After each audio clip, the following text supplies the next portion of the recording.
Yes, hello. I am James Rowlandson. Today it's a WNR595. It's AEW Revolution 2026. I'm not alone. Another pleasure to be joined by a resident NXT expert and New Japan demigod. It is Monty. How's it going, man? It's going great. I got too many nicknames, but as much AEW wrestling as I've been watching as of late, I might be considering an AEW related nickname, but like I said, I got way too many titles, and I don't even know what to call myself in reference to these fools quite yet. But we'll work on that as we continue to go. But if they continue to do good, but we'll see. This is a great show to kind of see how we feeling because I think I don't know. AEW's been trying to get their shit together, and I think they did a pretty good. I think they've been doing a pretty good job. So I think this would be good to kind of touch on it together. Yeah, without a doubt. And luckily, it's not just you and I either. Who could forget? We're going up, up, up. It's our moment. Together we're glowing. Gonna be golden. Oh, gonna be golden. Ripped on hiding. I'm trying to learn the song as well. Don't worry. You know what I'm trying to do. Anyway, she is golden. Gina, I didn't want to ruin the song any longer. I tried to learn something for you and failed miserably. I apologize. Well, trust me, nobody wants to hear me sing that either, as I'll just break the mic. But I still appreciate the effort and I appreciate the song. Yeah, and we are K-pop demon hunting AEW today, and what a show we have with Revolution. But we have got some sad news first. Legendary Hollywood actor and pop culture icon Chuck Norris has unfortunately passed away. A legend in the television and film industry with iconic projects such as Walker Texas Ranger, The Way of the Dragon, and many more. Norris became one of the most recognizable stars in Hollywood with his martial arts background playing a key role in his films and his shows. He made an iconic appearance at Survivor Series 94, where he served as a special enforcer for The Undertaker's casket match against Yokozuna. And during this, he delivered a devastating roundhouse kick to Jeff Jarrett, who is still feeling the effects to this very day. Monty, it is a shame because Chuck, I mean, the amount of Chuck Norris jokes I've used on this podcast as well, like, honestly, like a tribute to the man, but it is such a shame we lose an icon.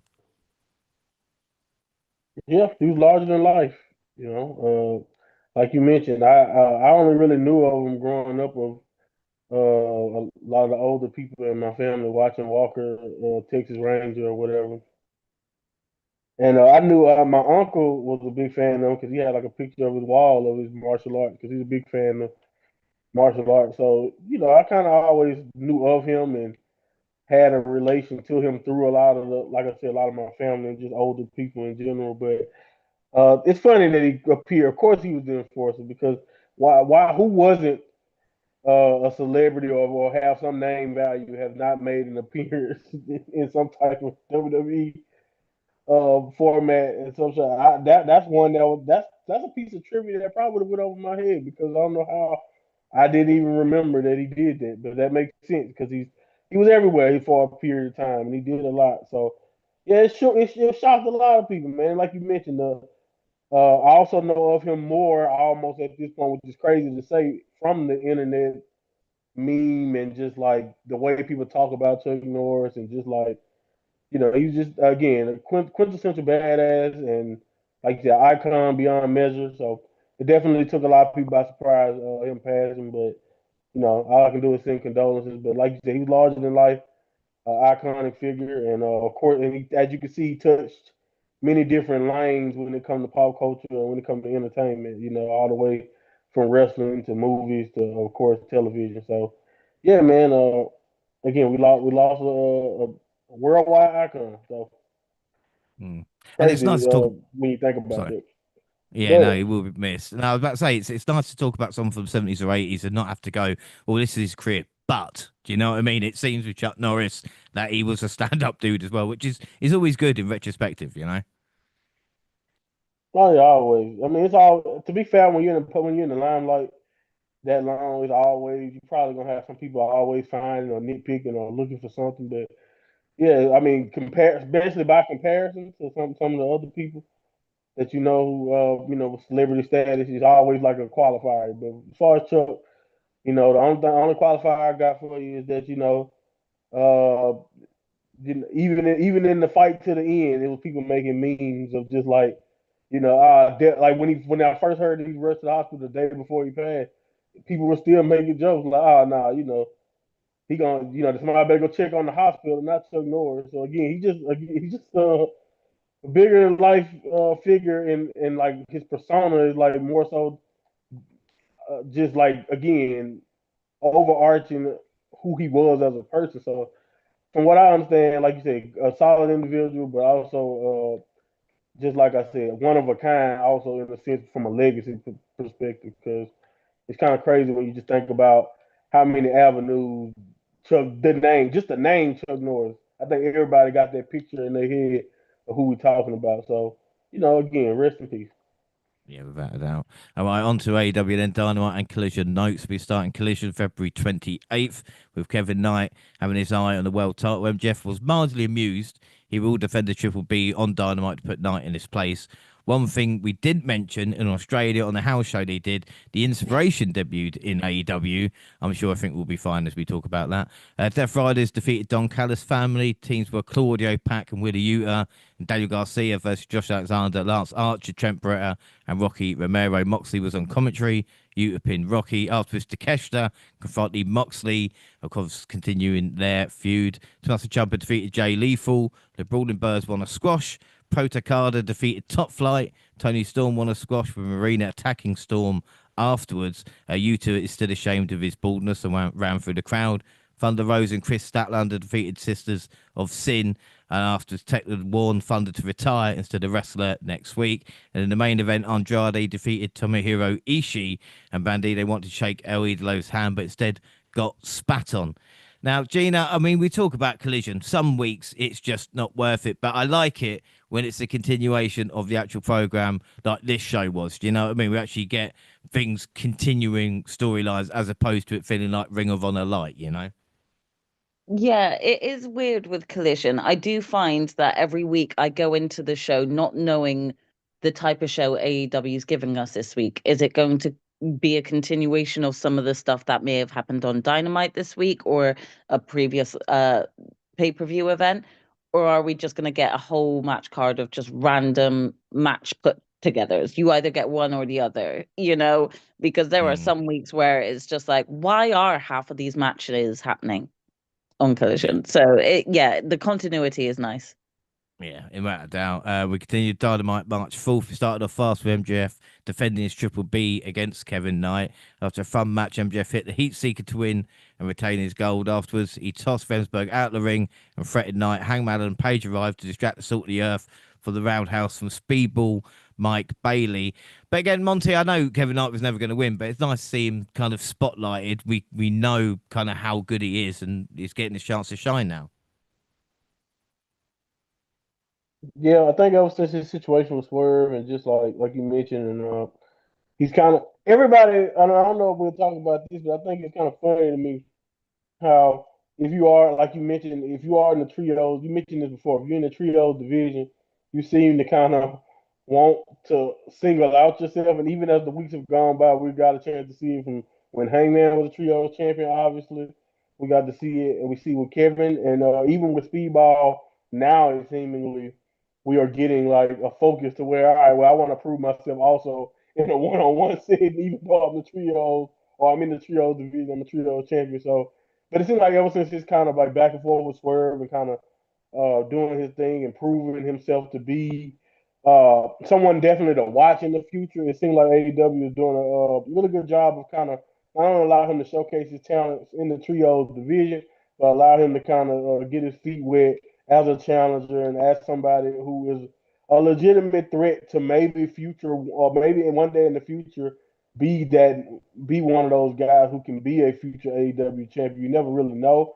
But either way it go, I do think that's cool. And although it sounds like I may be complaining about everybody not necessarily having the focus to kind of just stay in the trios, it is kind of cool that you can be just not relegated to the trio division. You can be in the trio division, be a champion, but also single handedly try to establish yourself as a future contender for singles gold. Because at the end of the day, maybe it'll mean more if AEW had less championships, but it is cool because you can see that even people who are in the trio division have aspirations to be the guy one day, and I think that does add importance to the world title.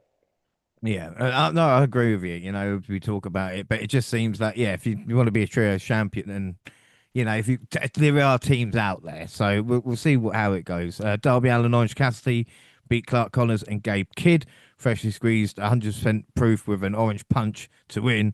Afterwards, David Finlay arrived to lay out both Cassidy and Darby Allin with a shillelagh, adding another war dog to this fight, and they have officially signed with AEW.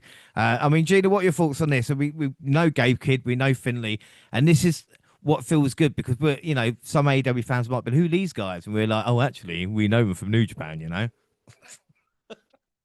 Yeah, definitely. I personally was excited by this because this is something I was hoping would happen. Especially when Will Ospreay came over and we had Jay White. Well, I don't know if he's still there, but we had Jay White, you know. And then the third person like I had in mind is David Finlay, and it's like imagine if he came over and the stories we could get and the beef we could get. So when I saw the arrival of Gabe Kidd, I did start to feel hopeful this signing would happen. So yeah, it definitely made me excited. I can also understand if people were like, who the hell are these guys if they've never watched New Japan before? But I think like it's like Finley definitely has an aura about him that makes you kind of intrigued from the get-go, I find. So hopefully that's how fans received it if they didn't know who he was already. Do you think Finley, I mean, it just in your eyes, do you think Finley made the right move by not going to maybe the easy route of NXT and like, work with his dad and his brother and actually trying it out in AEW himself? Who's his dad and his brother? Finley, Finley's his dad, who's over in He NXT. he's actually is. Oh, I didn't even realize that. Oh yes, you did. You knew David Finley's dad was Fit Finley. If I did, then I forgot. Either way, I think it's good that he's gone to AEW. Sometimes you do get stuck with that stigma of being from another generation's son. So you kind of get stuck with the stigma and high expectations already. I think going into AEW being a different promotion with a different fan base, that expectation won't be put on him, and he can kind of Mm. create and be the persona he wants to be. Yeah, it'll be interesting to see what happens. Obviously, they picked Gabe out at the moment, but Gabe, to me, is on the punk level of disingenuous comments towards certain promotions. And then, you know, I fucking hate this promotion, but I will join it, you know, and take the money. I don't mind. The Yeah, I'll still let inspiration. them pay me. Don't worry. Yeah, exactly. The inspiration did not take the brawling birds seriously and got run over by Hater and Winslow, who finished the match with two birds, one stone. Monty, I mean, I don't know. I like the inspiration. They did all right on TNA, but I don't know if this was just a couple of match deal, whether it was, but they got killed by the brawling birds.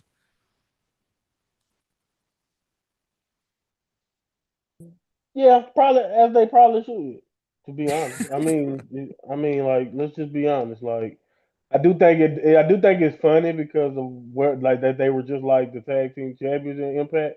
So I do think it is hilarious, or like the messaging is hilarious. You know that they were immediately pretty much a big deal in Impact and looked at it championship level, and then you get this newer team in AEW to just like kind of beat the hell out of them. But it makes sense if you really think about talent and what we kind of look at when we look at how we take the women of AEW versus how somebody may of the inspiration could be viewed as. So I don't know. I'm with you. I don't know how long term this is or how big of a deal any of this actually is. But I do, I think you can go. Let's say they are really trying to be signed for like a year or two, maybe either they can work and just be an enhancement talent, or which I know sounds crazy for somebody with their tenure and like with their popularity, but they can either do that or they can try to prove themselves, and we can use these early beatdowns as a catalyst to try to tell a story of how they started to, take wrestling not necessarily take it seriously, but take wrestle in a completely different style than they ever have before. I'm not saying that will happen. I'm just saying maybe that's a creative or fun way to kind of use them outside of just using them as people to put their teams over because they need more teams because we have trios belts from the women because we have the women tag titles and all that. So like, you know, because we may have trios belt. I don't think we have trios belt quite yet for them. We might get them at some point, right? No, yeah, we don't have them yet, right? I'm right. No, We not don't the got women's those yet. trios. No, Trust me, not they yet. might Not come. yet. Yeah. They might come. I'm just serious. Like, don't that sound like something that's coming? Like, don't doubt it. Anyway, like I never doubt them making new belts. But anyway, all right, we only got the tag team belts. So again, maybe they just need more bodies for the tag division. But if not, I think you can either use them in creative ways that way, or I'm talking for nothing. And this was just like they were in Australia and they just wanted to be a part of it, and they allowed them, whatever. Yeah. So it They depends. popped But in and I said saw some hi. people have problems with it. But other than I got a chuckle out of it, and that's kind of how it was for me. It was just like, all right, this is funny, and then I moved on. Yeah. Moving on, Continental Championship eliminated. John Moxley beat Ed Cesaro. Brody King arrived in impromptu to call out Swerve Strickland. Prince Nana arrived, but the most dangerous man attacked the Hound from Hell from behind. He choked and hanged King with a chain for accepting King's Revolution challenge. Bandito was late to make the save again. I don't know what he was doing, probably in catering. The AEW Women's World Championship, Tekla versus Thunder Rosa. And by the end, it was clear the story was Lamera Mera had rushed into this match and only Stat understood the depths of the toxic spider's sadism. Tekla caught Lamera Mera with another spear, followed by a stomp to win. Gina, I'm really enjoying Tekla. And I know we're going to speak more about her, but she's just got this crazy energy. Like, look, I know professional wrestling's not, as we say, predetermined, but she's a little bit crazy. You know what I mean? Yeah, she does have this presence that you think of her as like this crazy wrestler, but she also seems very dominant, and it's kind of like, well, it's working. When she first came into it, I had no idea who she was, so I didn't really know how well to take to her. But I do think that the team up with Sky Blue and Julia, their aesthetic all meets each other quite well. So I think it's built a great sort of like presence for Tekla in herself, and she definitely is smashing it at this point in time. So I think they did the right thing with her having the belt. Yeah, exactly. And a beating Thunder Rosa, former champion as well. So everything helps, doesn't it, on the way to Revolution for Tekla. FTR welcomes Champa to AEW. And then after a squash, Hangman called out MGF, who arrived as a distraction for a surprise attack from Okada, Fletcher, and Mark Davis. Mike Bailey and Kevin Knight slid in to make the save. Don Callis arrived to announce that they were taking a shot at the World's Trios Championships in the main event. And after Hangman caught Davis with a buckshot, he tagged in Knight. MJF caught the Cowboy with a Dynamite Diamond ring. And the Rainmaker laid out the Jet with a Rainmaker. This set safe for Davis to hit the powerbomb on Knight to seal the win and the total change to close out the program. Monty, they are playing hot potatoes with the trios titles at the moment. Do you know what I mean?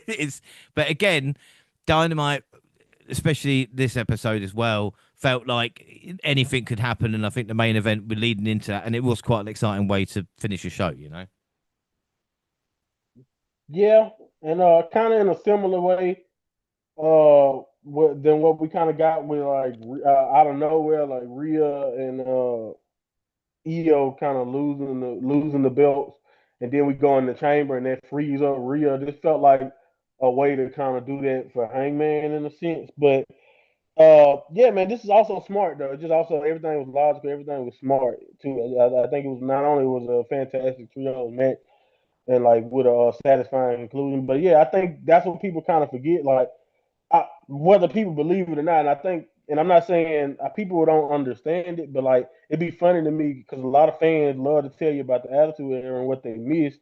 And like, man, I remember when it was just so unpredictable and blah blah blah. Well, a part of that was sometimes, you know, being kind of like, passing belts around. Like it can be bad. It can be WCW 2000. It can be like, man, the World Heavyweight Championship getting passed around like that, and to people who don't deserve it, and just it can do that. But it also can, you got to have the positives of passing the belt around, giving the show a vibe of I can't miss a week of Dynamite because I might miss the trio championship change. I might miss this happening or that attack or that. So I do think it keeps Dynamite fresh, even if you look at this and you're like, okay, man, they really are these trios belts haven't had a home, and but I do think it is an effective way. And the reason what I liked about it is because not only does it keep the Don Callis, it also told a lot of stories with the Don Callis family getting it. Not only because of who was involved in this match, But you got Max and Hangman involved. You got the Don Callis family, but you also got the underlying thing of the Fletcher, Takeshi Okada love triangle relationship or whatever you want to call that thing they got going on now. Because you got 600 people in the family, but you got that. Then you got like just the fact that the Don Callis family is. I don't care what nobody say. I know people might cringe at the thought because they got Takeshi and great wrestlers associated with them and Fletcher, but they are AEW's House of Torture, meaning they are like the bad guys at this point, and just you can't get away from it. It's like 2 or 3 segments a night is going to be involved with them in some way, shape, or form. So you got a lot of stuff involved in this one match that still felt very important and important enough for a main event. And we got a really good wrestler and a smart title change, a smart finish that keeps everything going, keeps the heat between Max and MJF. I mean, MJF and Heyman going. So it just, in my opinion, like you said, it was just executed really well. And like you said, this entire episode of Dynamite ended up being very, very strong. Not only because of the title defenses, but just how effectively it built towards Revolution.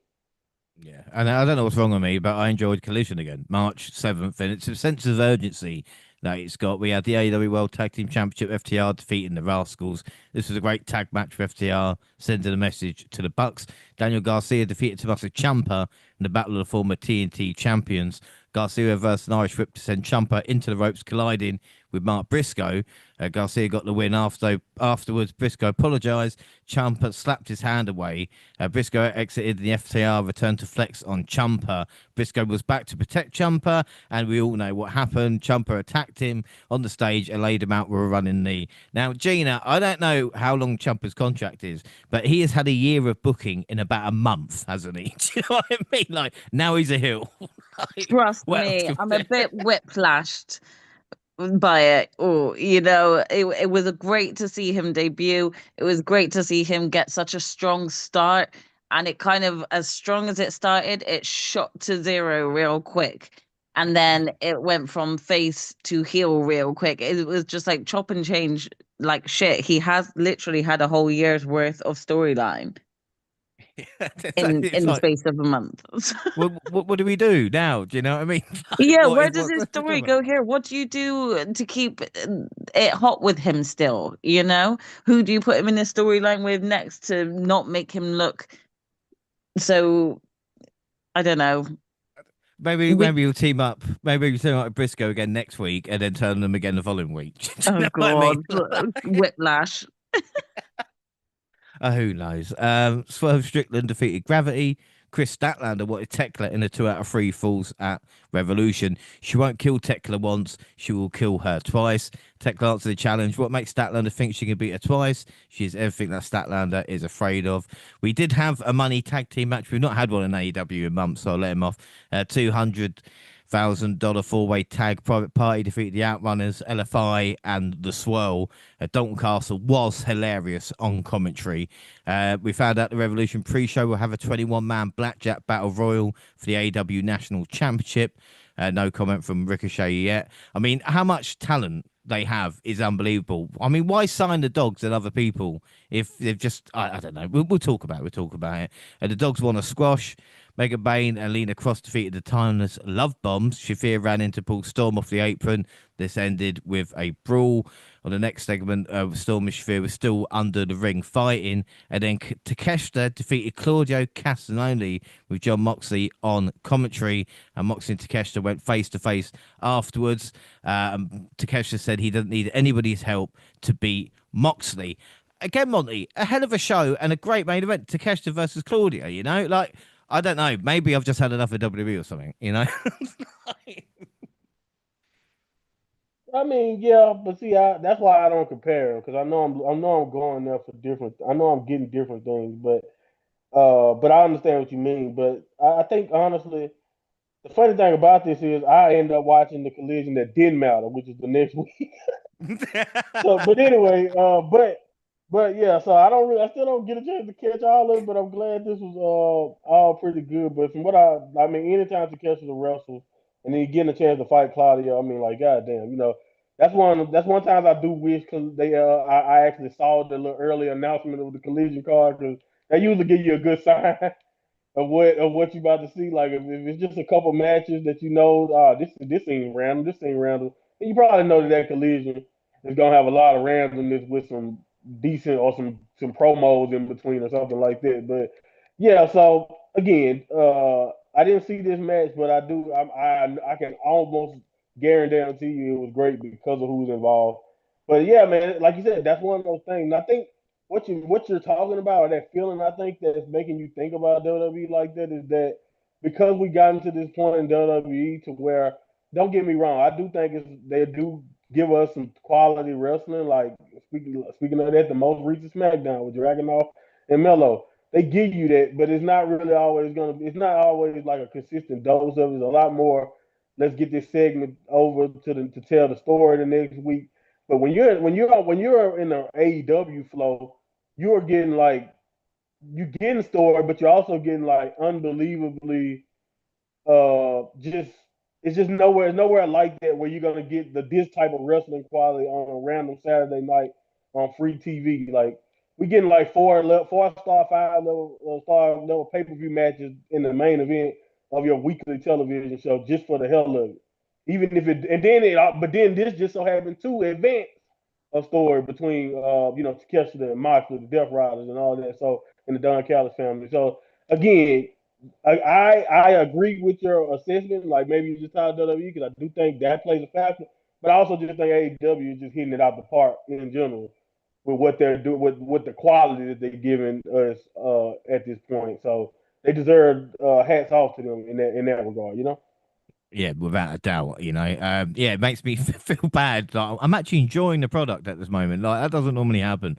March 9th, we got a big announcement with AEW. MyAEW.com has launched. I think so this outside the United States and Canada. But I've had a look for it in the UK and I can't find it yet. I don't know if that's because we've got Triller here or with ITV, because obviously that's being shown at this moment in time. But anyway, the idea is, and Gina, if you can believe this, right?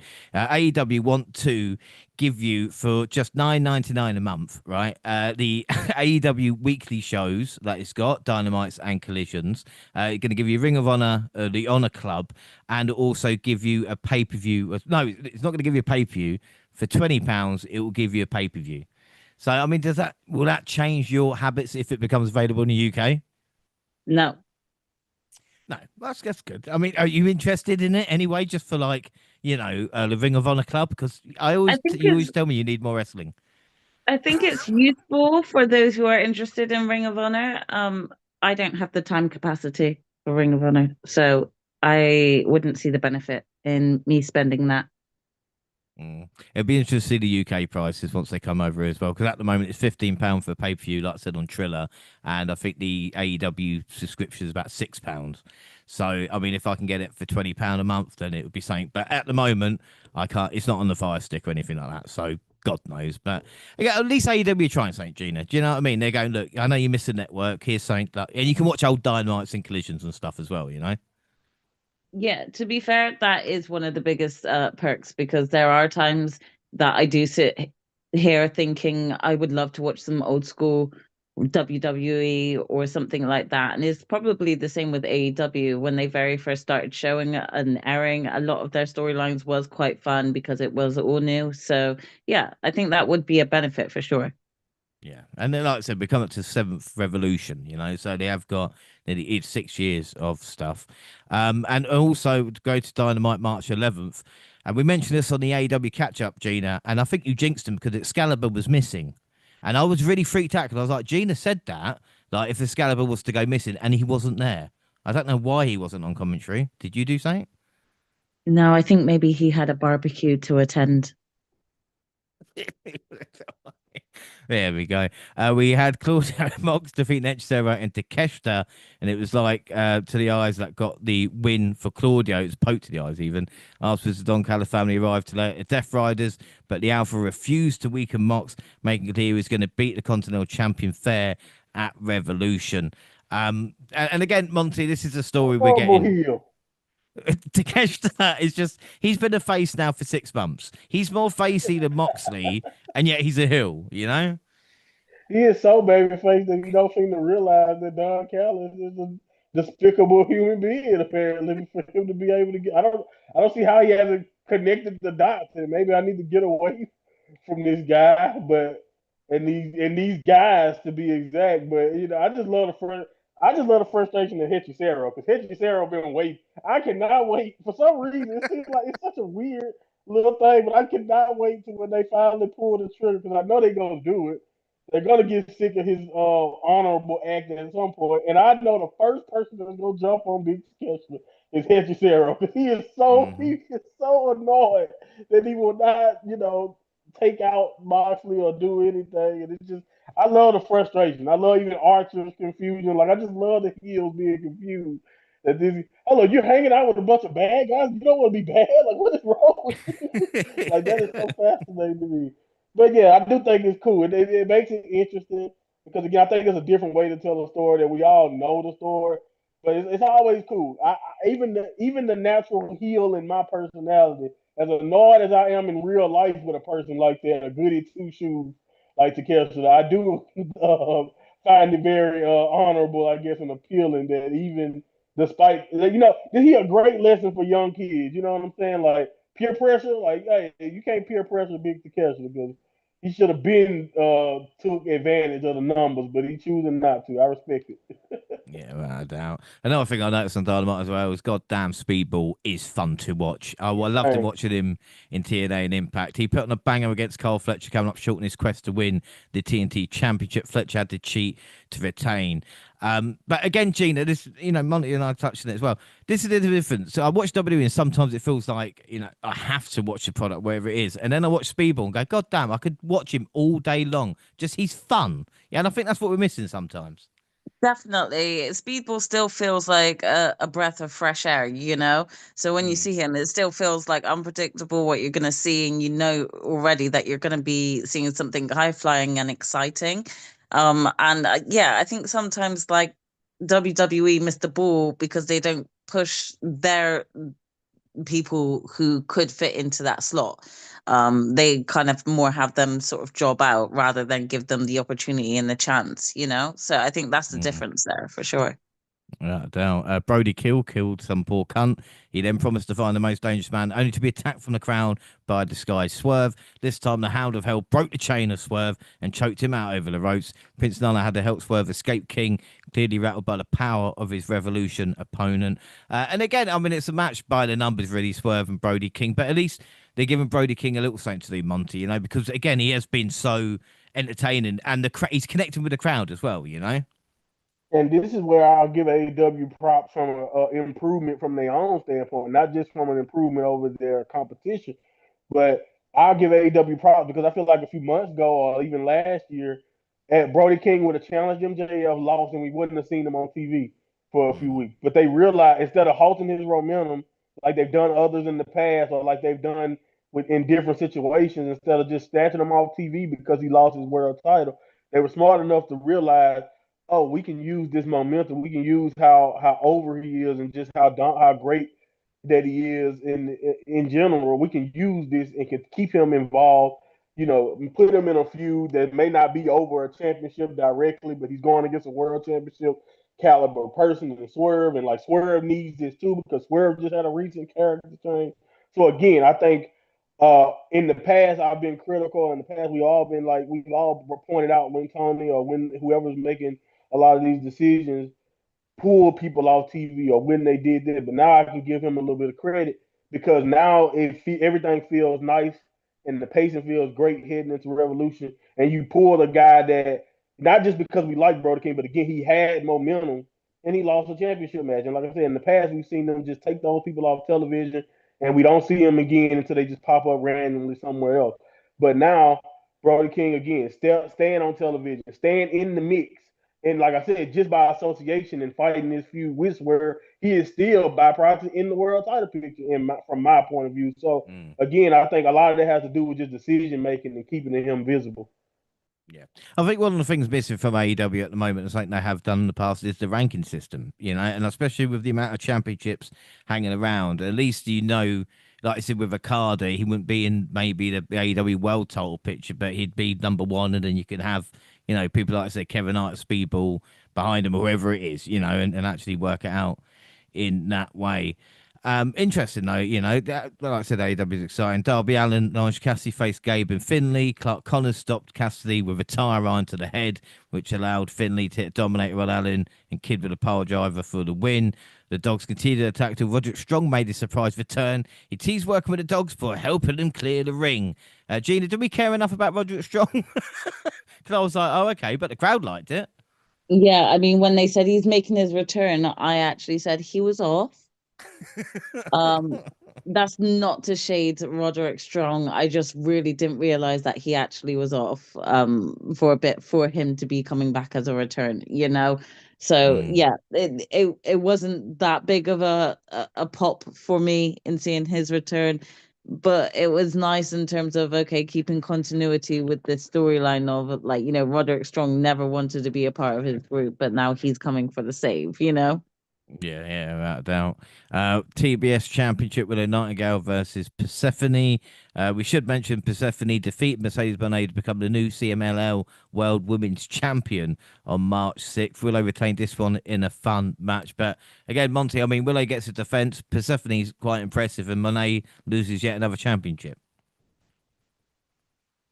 Persephone is money, man. 24 years old. Is able to do some of the things she's already can do and have done. Like I do think this is one of those underrated things because Mercedes hasn't been on these batch of episodes. I do think she deserves a lot of love because she put spotlights on ladies like Persephone by not only by having matches with her and losing those belts, but like she's doing that around the world with different ladies from a different promotion. I think like she's down to belt number 3 or something now at this point. So she's been on her own little journey, even on the outside of AEW. So when she does return, we'll see if she might have one belt by then. I don't know. I guess we'll see. But I do think stuff like that has done wonders for both of these ladies. If you really think about it, because who did Willow beat? So again, to kind of look at this match and just we get Willow defending this belt against Persephone, and Persephone kind of talks about how she beat Mercedes and she's on the search for more gold, and like I think both ladies were impressive, and it's just like it was a nice little showcase match. I think, and then I think Persephone is one of those women who are.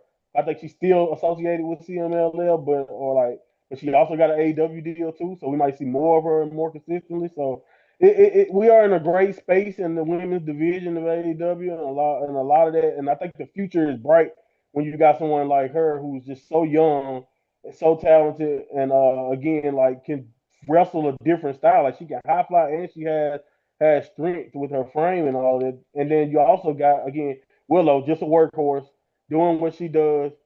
I don't know how she's able to do it as much as she's able to do it, but that's what Willow does, man. And she put on a really good match here, leading us into a pretty busy weekend for her and for Revolution. So again, Willow's amazing. And I think this is another good showcase. And again, this is not even the women's world championship. Like we're in a good position in the women's division. All things considered. Yeah, without doubt. And speaking of Willow's weekend getting busy, Harley Cameron celebrated with Willow. The Babe challenged Cross to fight for the TBS Championship Revolution 0 Hour, and then put the Women's World Tag Team Championship on the line against Cross and Bane on the pay-per-view. FTR and Tommaso Ciampa beat the Young Bucks and Mark Briscoe. When Ciampa pinned Briscoe, he then sent him for a pair of chairs with a top rope air raid crash. And in the main event segment, hosted by Bryan Danielson, MJF and Hangman took questions from the press. They asked about their mindsets, and both men play coy about their true feelings. A lot of real comments as well. I mean, Gina, I was watching this game. They're not serious, are they? Surely they could have put this on like a YouTube or something like that. Like, just have them brawl in ring and finish it normally, Yeah, it did feel weird and out of place. I did think this could have been a little YouTube short, a little promotion to keep, the excitement coming for this event and this match. But yeah, they went with it. Yep. Well, the crowd chanted boring as we were stuck watching a press conference on a Titantron. So anyway, March 14th collision. Kevin Knight beat the Clone. Mark Davis beat Commander. The Triangle Madness won a squash. Tekla is sick of Stat and says she is afraid. Statler arrived and wiped out the Sisters of Sin, who then gave Tekla a belt to whip her with. I mean, Sandman and Dreamer reference in 2026, guys. Come on. Not many times we get that. Like And it did. Statler, But go ahead. yeah, no, you can tell Tony K likes the deep cuts. Do you know what I mean? Yeah. Because I'm like, yeah, Dreamer's backside eating somewhere, watching that. And Statlander said, "Be afraid of what is needed to keep her down." The Demand beat Bang Bang Gang, Lena Cross beat Mina, and Andrade beat Mystico in the main event. Brody King and Bandito arrived. But like you said, Monty, I feel so for you for watching this. It was a waste of time, really, you know? Yeah, and that's what I get, man. I don't know how I didn't know that I was supposed to watch the show before to go home to actually get a decent collision. And that's what I was saying. Like, y'all know my stance. I don't watch collision. So I choose to watch one and I actually choose the one that is like literally other than the Tekla segment and maybe a promo here and there. I'm just sitting here watching this like, why am I doing this? So like, yeah, I got it, and I'm like I said, I think the way I'll do it is I'll just go by the card, and if the card looks fire, then that'll be the one I have to go check out. But I'm not going to be checking collision out consistently, and it ended up with this. So Mm. but again, we did. I kind of get it because a lot of the main people had big matches literally coming up, so it didn't make sense to double book them or whatever ahead of Dynamite, and then you have them have a busy weekend. So it is what it is. But yeah, No, you know, I'm only laughing because the amount of time I've wasted with, rampages, collisions, countdowns, kickoffs, right. post shows, pre-shows, and everything else in between. But it's good. It's not just me. All right, so we'll get on to the 0 hour, March 15th through in LA with Renee, RJ, and Double J, and we've got Carly Bravo and Sean Dean taking on QT Marshall and Big Boom AJ. Boom! In the opening match, the Bayface got the win with a tag team finisher with some ringside antics with Shane Taylor, Big Justice, and if you can believe it, Wayne Brady. He called his finisher the bitch slap. Gina, someone obviously likes Big Boom. I don't know who, but and Wayne Brady, eh? I have no idea who Wayne Brady is. I had to message Monty to ask who he is and why he's famous and whether there was any relevance to him being in this match or whether it's just because he's a hometown celebrity or some sort. So yeah, the match made no difference to me. I'm really sorry. I'm just not a fan of this Big Boom. I know that they've got a big crowd behind them. And I don't know why. Obviously, I didn't watch whatever they were involved with. So it's the match that I'm always okay to miss, in my opinion. That's fine. It's right. I mean, Monty, I know you're a fan of Big Boom. It's funny because she said they got a big audience, and I'm like, I'm gonna be honest with you, I have no clue who they audience. Big. I don't know about big. I would assume it has to be somewhat big because that's the only reason why. Or he's made really good friends with the right people at AEW to continue to get these spots. Hey man, y'all know how it is around here, man. I mean, they talking about giving us. I mean, they keep giving us Jelly Roll segments, and I really don't like Jelly Roll. So for me to get to this, for me to have to sit through Big Boom, I guess the best thing I can say is he is at least somewhat less annoying than most of the celebrities that I'm used to having to deal with in wrestling. But it is what it is. I don't know. I don't take it too seriously. As long as they keep it on the pre-show and keep it like this wasn't even 10 minutes. As long as you keep it short, I guess I do what I do. I deal with it for now. I hope we don't have to keep dealing with it, but hey, at this point, it's been at least 2 years. I know of this, so yeah, it is what it is. It was great to see Wayne Brady. I have no clue why he was involved in this or why did he care about doing any of this, but nice to know that Wayne Brady likes AEW. That's the only thing I got for you in that. But yeah, I gave it Yeah, 2.5. 2.5. Gina, what are you giving it? A two.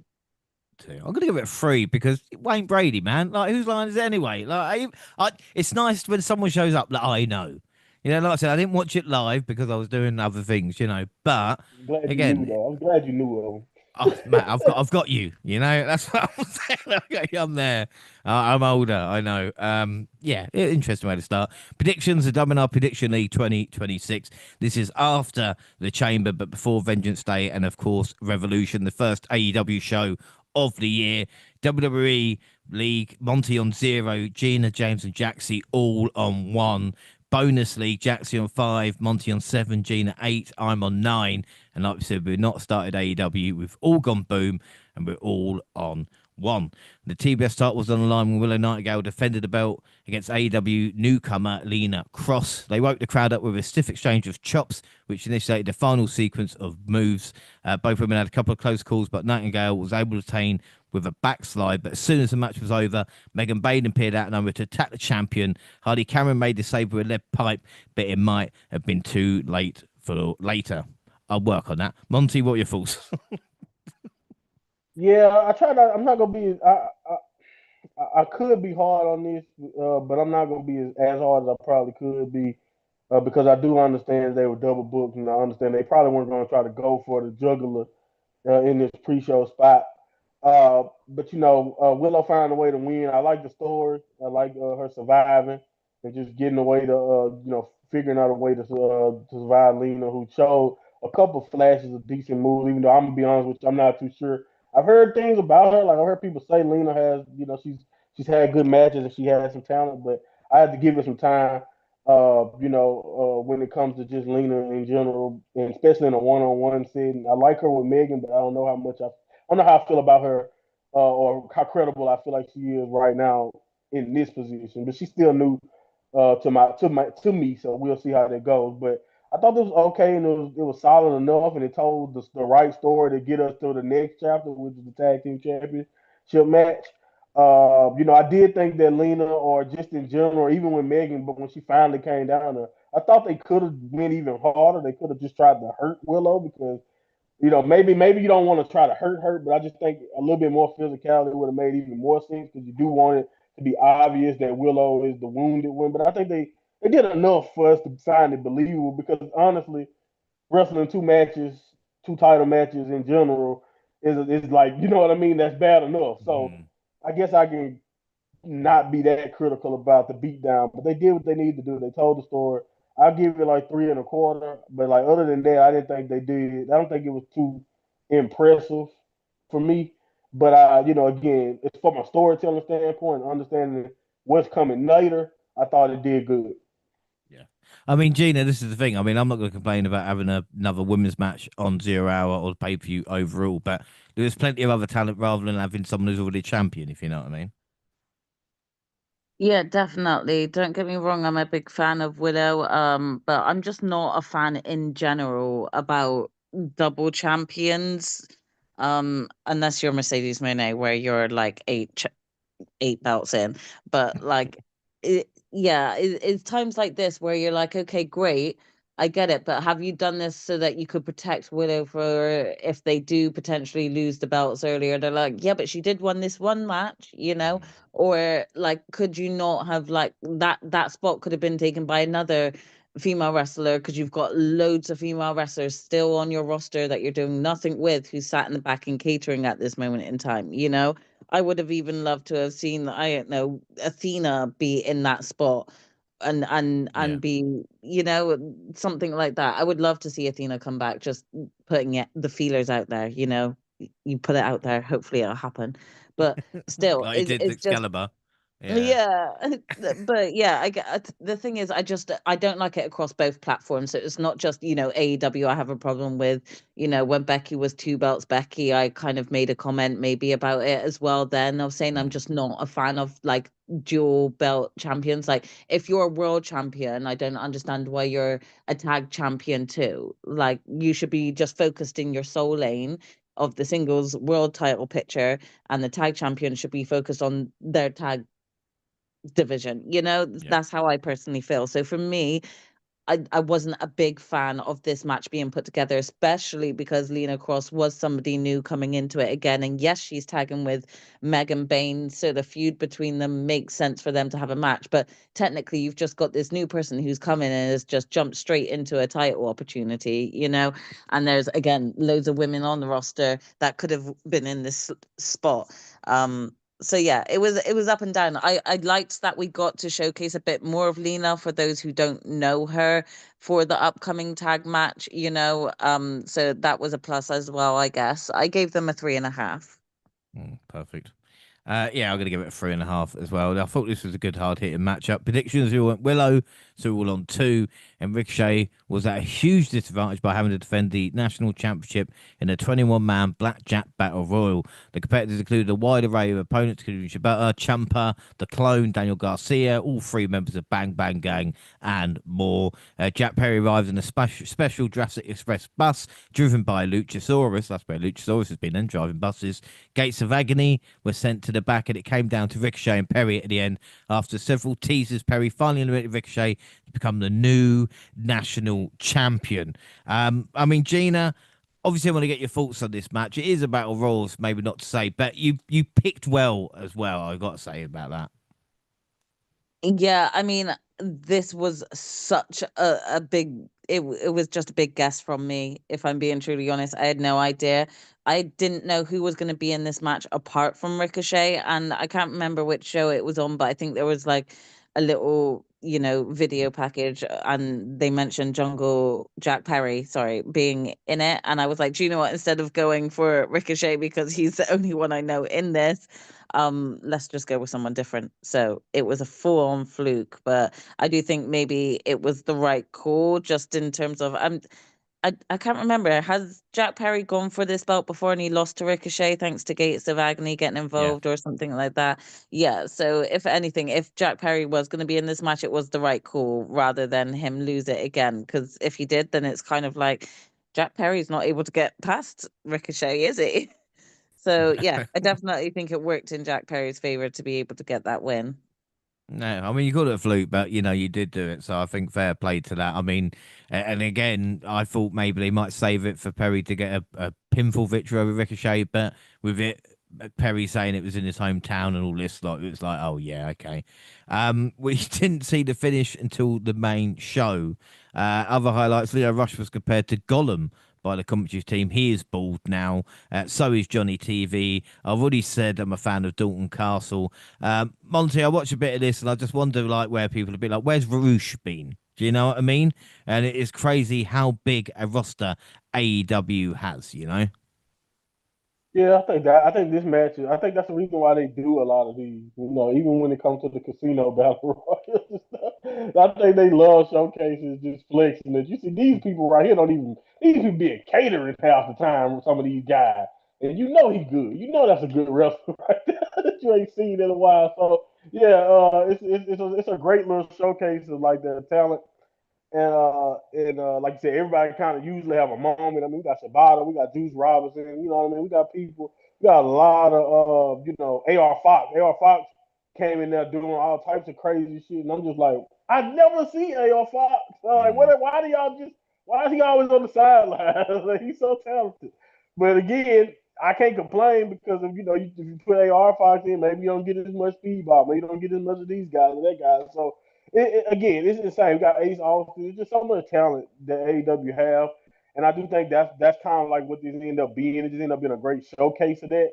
But I do think the Jack Perry thing was definitely heads up when they did. It's funny you mentioned you saw the promo package of who was in it, Gene. That was that meaningless ass collision I watched. That's what showed this is the only other semi-important thing that was shown on that episode was when they were kind of teasing everybody who's going to be in it. And like usually, this is my problem. This is the reason why I went with Ricochet. My brain just scrambled because I'm just like, hey man, you know what? I don't care. Like I was watching the collision. I really don't care who wins this belt. This is like the 100. I've lost what belt Ricochet had because I forgot all about the national title. I'm not gonna lie to you guys. I don't. Hey man, I'm catching back up. AW stands out there. I'm sorry, but I'm catching back up. But anyway, So this was fine. Like I said, it could have went either way. It was like just a battle royal, so I'm not gonna judge it. AW does their battle royals with a little bit different style. You know, a lot of people standing on the outside and jumping in and then getting eliminated and stuff like Felt that. like TNA at the beginning. Do you know what I mean? I was like, am I Yeah, it's watching like the big Impact. bang? It's just Right, it's like madness. Impact, but it's also kind of like the Rambo in New Japan too, because theirs can get kind of chaotic in a sense. So yeah, again, fun time, great showcase of all the just levels of talent that they have. If it wasn't gonna be Ricochet or like you mentioned Jack Perry, I was thinking Ciampa. So again, but again, he just lost a belt or whatever, so I can understand not giving it to him either. So this was cool, and does this mean Ricochet just leave it alone, or does he try to challenge Jack? That was my question coming out of it. Do we go backwards to that, or is this just gonna be something just we moving on? I don't know. I guess we'll see. But again, congrats to Jack, like you mentioned, a right place, right time type of situation too. So I can't be mad at it. No. Scores, Gina, what would you give it? Yeah, I did like some of the things that were happening in the match. Like Monty mentioned, AR Fox looked really good in that match, and Ace Austin, it just reminds you of the great talent that's on the show. Leo Rush, I kind of was just laughing, like if Viscera laid an egg, Leo Rush has popped out of it, and it was quite freaky, to be honest. I was like, is he okay mentally? So, but it was still quite entertaining. So yeah, I'll give it three Uh, and three quarters. It was good. Excellent. Monty? Three and yeah, 3 and 3/4 is probably fair. I'm going to give it 3 and 3/4. And we have to speak about it as well, because you talk about what's next for Ricochet. Well, Ricochet's biggest battle at the moment is on X or Twitter. Gina, I mean, we've talked about it, obviously, off the pod, and Ricochet's comments to it's unacceptable. He basically told a fan who had MS that he's glad he had it. He has apologized, but there's been a lot going on since then. We talk about death threats and everything else, and so even Ricochet might lose his job.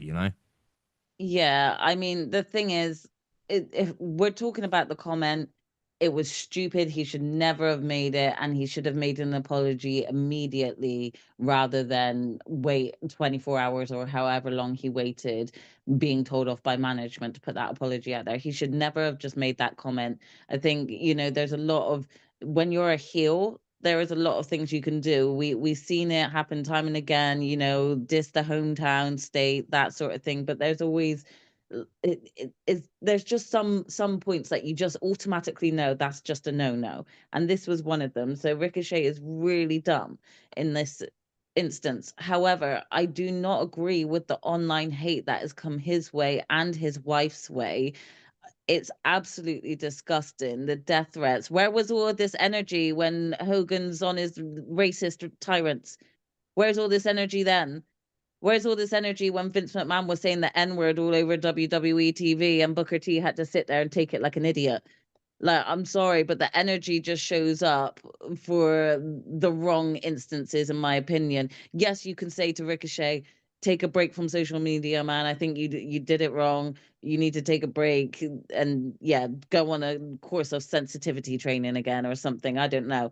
But to send death threats constantly to both him and his wife, I think is very excessive. And I think people really need to stop with this online because it's going to kill the whole online culture. And I kind of can't wait for that to happen because they'll be crying then. They won't have any keyboards to hide behind.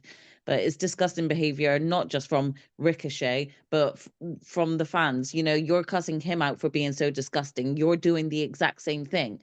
You need to be better. So yeah, it's gross on both ends. The comment should never have been made, but the death threats and the vile insults also need to stop. Yeah, I think you're right. I mean, Monty, I don't think there's much to. I think Gina's basically hit the nail on the head with it all. It's a shame because obviously how much we like Ricochet as well. Yeah, and I think he's found his groove when it comes to like his personality. I mean, one of the biggest hits against him throughout WWE, and if he had a criticism for him because he's so damn good in the ring, it was always about that. So about like whether or not he had any personality. So He went too far, and I agree. I don't really think, like you mentioned, that there's anything I really need to add. You hit it right on the nose, and you know, like I said, everybody in this situation got to be better. But yeah, I 100% agree, and I think the worst the worst side of the wrestling community is like showcased in this story and a lot on both sides. And I think at the end of the day, it'll be helpful if we get better from everybody. Yeah, without a doubt. Right, prediction for that match, we went Ricochet apart from Gina, who went Jack Perry, which again was a great shout. So Gina's on 3, the rest on 2 as we start the main show. And it was the men's tag titles, officially kicking off the pay-per-view with Cash Wheeler and Dax Harwood defended the belts against Matt and Nick Jackson. The Bucks had their kids with them for their entrance, and the video package with the kids talking about their dads. How could they lose? And Matt and Dax started for their teams, but it didn't take very long for all 4 to start fighting all around the ring. Ref gave them a lot of leeway. He didn't even try to initiate a count. After Matt was slammed to the announce table, Nick was busted open. The champions started looking a lot more confident. The final sequence was a series of near falls from both sides that ended with FTR retaining their titles with an avalanche shatter machine. As they were celebrating, the lights dropped and Adam Copeland returned. Christian Cage surprised FTR from behind, paving the way for Cope to hit a spear. And they posed with the tag titles and made it clear they were coming for him. Monty, I love a quiet start to a pay-per-view, you know. Yeah, this is I gotta go ahead and just be honest, man. I came into that match just like saying I've seen these two teams go at it enough to where it's like I don't really have. It's not that my expectations were low or anything. It's just that I know what I thought I had a really good idea of how good this would be, and even for me, because like I'm one of those guys again because I haven't been watching the product though as intent with as much intent as I should. I've still been looking at the books from what they were for a lot of the last year. So I'm just like I've seen this as like, okay, the Bucks. All right, I know their face and their white meat as they can be now, but I don't. It is what it is. I haven't forgotten it, what they just did. Like that. That's just me. It's just like I haven't forgotten it. But for them to be able to work this style of match, in my opinion, and possibly give you the best FTR young, I just didn't think they can do better. And I thought they've done really good, even if in the past with FTR, even if they probably have better rivals elsewhere as far as tag team wrestling go. I think we know in AEW the two teams that are considered 1 and 2 or 1A, 1B, whatever, however you want to look at it, is Young Bucks and FTR. And for them to go out there, in my opinion, and have possibly their best match ever at this stage of their careers in these two character roles. I mean, we know, like I said, FTR is just they shine in my opinion as heel. They're great wrestlers. They can work face, but they at matches like this prove exactly why they shine as heel and why when the Bucks are at their are selling and that they're like they were doing in this match and being so dramatic and trying to tell the story of being resilient in front of their family. The baby face side of the Bucks showcase. Even though I think the Bucks are also really good as heel, this was one of their best baby face performances, man. And it was just again for something that ended up only being like 20 minutes. It was paced spectacularly well. It started off the show like you mentioned, like with a boom. Like it really had the energy. It was very dramatic. It was some false finishes in there to where I just know like the shadow machine spot from both sides of the team, and then the Meltzer driver spot. It's like you mentioned. And I love the swerve. I just love it. You get the video package. We're right in front of the family. Everything in pro wrestling tells us how this match is supposed to end. And even them the surviving, like I think of Stokely interference, they ended up surviving it, and they still end up losing. I kudos, man. I just whoever decided to like do that and just like swerve and subvert your expectations, they're geniuses. And I think this is one of the matches. This might be out of all the matches that FTR and the Bucks have had so far. This is definitely my favorite so far. And I didn't think they could do better than what they've done in the past at this stage. So, hats off, man, because I'm really impressed, and I think this was just a fantastic way to kick off the show. Yeah, like I said, we've seen Bucks versus FTR. I think we've seen them enough for now, Gene. I think it'd be fair to say there was a couple of great moments. Cash slapping Dax to keep him tapping from the sharpshooter. But also with Cope and Christian, I knew they were coming back, and yet I still went for them. I don't know why, because it's like a brain aneurysm or something like that. But Cope and Christian are finally back 6 months, you know. But what are your thoughts on that in the matchup? Yeah, I don't think I can do the matchup much justice after what Monty said. He pretty much hit the nail on the head. In terms of, I was one of those, oh, we've had this match countless times, FTR and the Bucks. Like, why are we getting this again? And just to be wowed at the match and the caliber that they gave us and how it still felt different from some of their previous bouts. So yeah, I definitely agree in the sense of this match being great, and the comedic factors also were really great. Like you said, the slap was hilarious. So yeah, I definitely enjoyed this match. I had a feeling that Christian and Cope were gonna pop their heads up.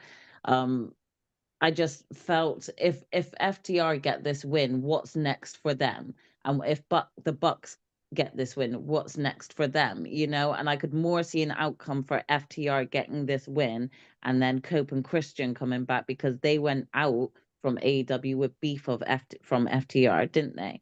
So yeah, in my head I did look at it from that aspect, but I still thought it was a great match. And as soon as I saw Matt and Nick come out with their entire litters, like there were so many kids coming out with them, I kind of thought, great, the Bucks have got this. They're not going to bring their kids out like this if they're going to have them lose. But hey, that's what we got. That's what happened. All right, so out of 5, then Monty, what would you give it? I'm gonna give it a 5. Give it a 5. This is incredible. It subverted my expectations, man, and maybe that played more of a factor in it than maybe it should. But I give it a 5. Gina? I'll give it 4 3/4. Yeah, I'm going to give it 4 3/4 as well. Prediction, that's not just because I lost the predictions. I went the Bucks, the rest went FTR. So Gene's on 4, Monty and Jackson on 3, I'm on 2. And Marina Shafir came out without the rest of the Death Riders for a match against Tony Storm. This was the only women's match on the card without a title on the line, so it's all about personal beef. Shafir blindsided Storm while she was posing for her entrance, so the ref called for the bell and started the match. For several minutes, the former world champion was completely at the mercy of the MMA practitioner. Storm couldn't seem to hit more than 2 moves before Shafir would fire back. However, the timeless one managed to rally, scored the win with an inside cradle. And to be fair, this is probably Shafir's best match to date. Storm was lying on the stage, soaking in the win. Ronda Rousey suddenly appeared in the ring and called Storm back. Several officials got between them before a fight could start. Gina, I mean, what were your thoughts on the matchup and Ronda fucking Rousey? Oh no, no, no. I don't really want to comment much on the Ronda Rousey stuff because it's just painful to even think about. I agree with you. I think this was one of Marina's best matches. I like it because they have been building beef between Marina and Tony from, Tony just trying to even the odds whenever the Death Riders are causing fucking problems. And, Willow was that person for us for a while. Every time the Death Riders were having beef with someone and Marina's there, Willow was that person coming out. And we had that beef with Willow before. So I'm glad like they didn't kind of try to rekindle that, probably because Willow had her own storylines going on. But the Tony Storm edition has really helped, I think, to elevate like Marina to that map because she kind of has been a bit of a fill-in or just with the Death Riders, and she'll just tag with Marina here or there. It's nice to actually give her some personal beef with somebody else on the roster for her to have this one-on-one match with. So I definitely think that helped, and it really did showcase that she's a good wrestler and can put on a good match, and again, like you said, it wasn't even for a title and it still felt like a high caliber match, probably more because Tony's popularity status. Yeah. But in my opinion, they grew the beef well between them, anticipate this match. I do feel like Marina getting a win here would have really helped solidify that she actually is a badass. She's part of the Death Riders for a reason. She gets the wins too. I don't think it would have hurt Tony to take an L, but I also know that they really love Tony and they really love giving the crowd what they want sometimes. So yeah, in my opinion, I think Marina should have got the win here, but I still enjoyed the match overall. I I don't like that Ronda came out at the end, because again, if you were going to come out, then you may as well have come out, interrupted, and help Marina win the damn match. Like, make yourself useful. Don't come out and go to point as if there's a WrestleMania sign when there actually isn't. Like, yeah, I'm not a fan of Ronda, as you can tell. So when she turned up at the end, it actually gave me dread, because I was like, please do not sign her to AEW. So I'm really hoping that's not the case, and I'm really hoping she just turned up because her mate was in a match. Yeah, well, I agree with a couple of things. You know, Marina really needed the win there, and Tony doesn't need a title to be on pay per view. But Monty, Ronda Rousey will bring people with her, you know, and even if it is like a one-off Tony Storm Ronda Rousey match, it will get people interested, you know. And I hate to Bring the say most insufferable kind of people. Go ahead. it, I'm saying it will bring people, but exactly like you said, what type of people? But there are fans of Ronda Rousey out there still, believe it or not. Well, yeah. Curious to me, she is promoting the fight. She's supposed to be fighting somebody else who's kind of insufferable, Gina Carano, in an MMA fight. Not our Gina. Nah, not Gina for Mando. Not Yeah. our Gina. Not our Yeah, Gina. no, Gina would Yeah, fucking no. kill her, our Gina, yeah. Right. Our Gina would destroy this lady. But yeah, no, this is again, I'm curious to why, like you mentioned, like she's been involved. She did. I know a lot of fans. I know a lot of people who actually watched the Honor Club love Ronda's match that she kind of had. But I also caution everybody that she was also in the ring with like Athena and like Billy, so like she was in great hands also. So like I'm not trying to say that Ronda didn't do her part. Maybe she did, but that was also a tag match. And maybe Tony is also great hands, and they will get something good and useful out of her if they decide to do something with her. I'm not trying to be doom and gloom about what she can potentially do. I just don't think. I just think people don't care, and that's the weird part. The challenge will Tony's popularity in RAW equipped well enough to make people who don't care for Ronda and don't care to see Ronda wrestle. I'm one of those people. Are they equipped, and is Tony Storm that big to where she can get us to collectively want to watch it? Because that is the challenge. It's like, for example, Brock Lesnar is still bringing eyes to WWE, but it's a big chunk of the audience. Some people still do, but it's a big chunk of the audience who just don't care at this point to see Brock Lesnar. And that's where I'm at when it comes to like Ronda, and for way different degrees and for different reasons. But Ronda, in my opinion, has a ceiling of what she's gonna be able to do in general. So I just don't know if AEW really even needs that either. That's another thing. Like, we're in such a great place. Like I just mentioned, really good place to women's division. We got all these women's matches on this card. And I understand the relationship with Marina is important, and I get that, and that may play a factor. So part of me is wondering, like, are we going somewhere with this?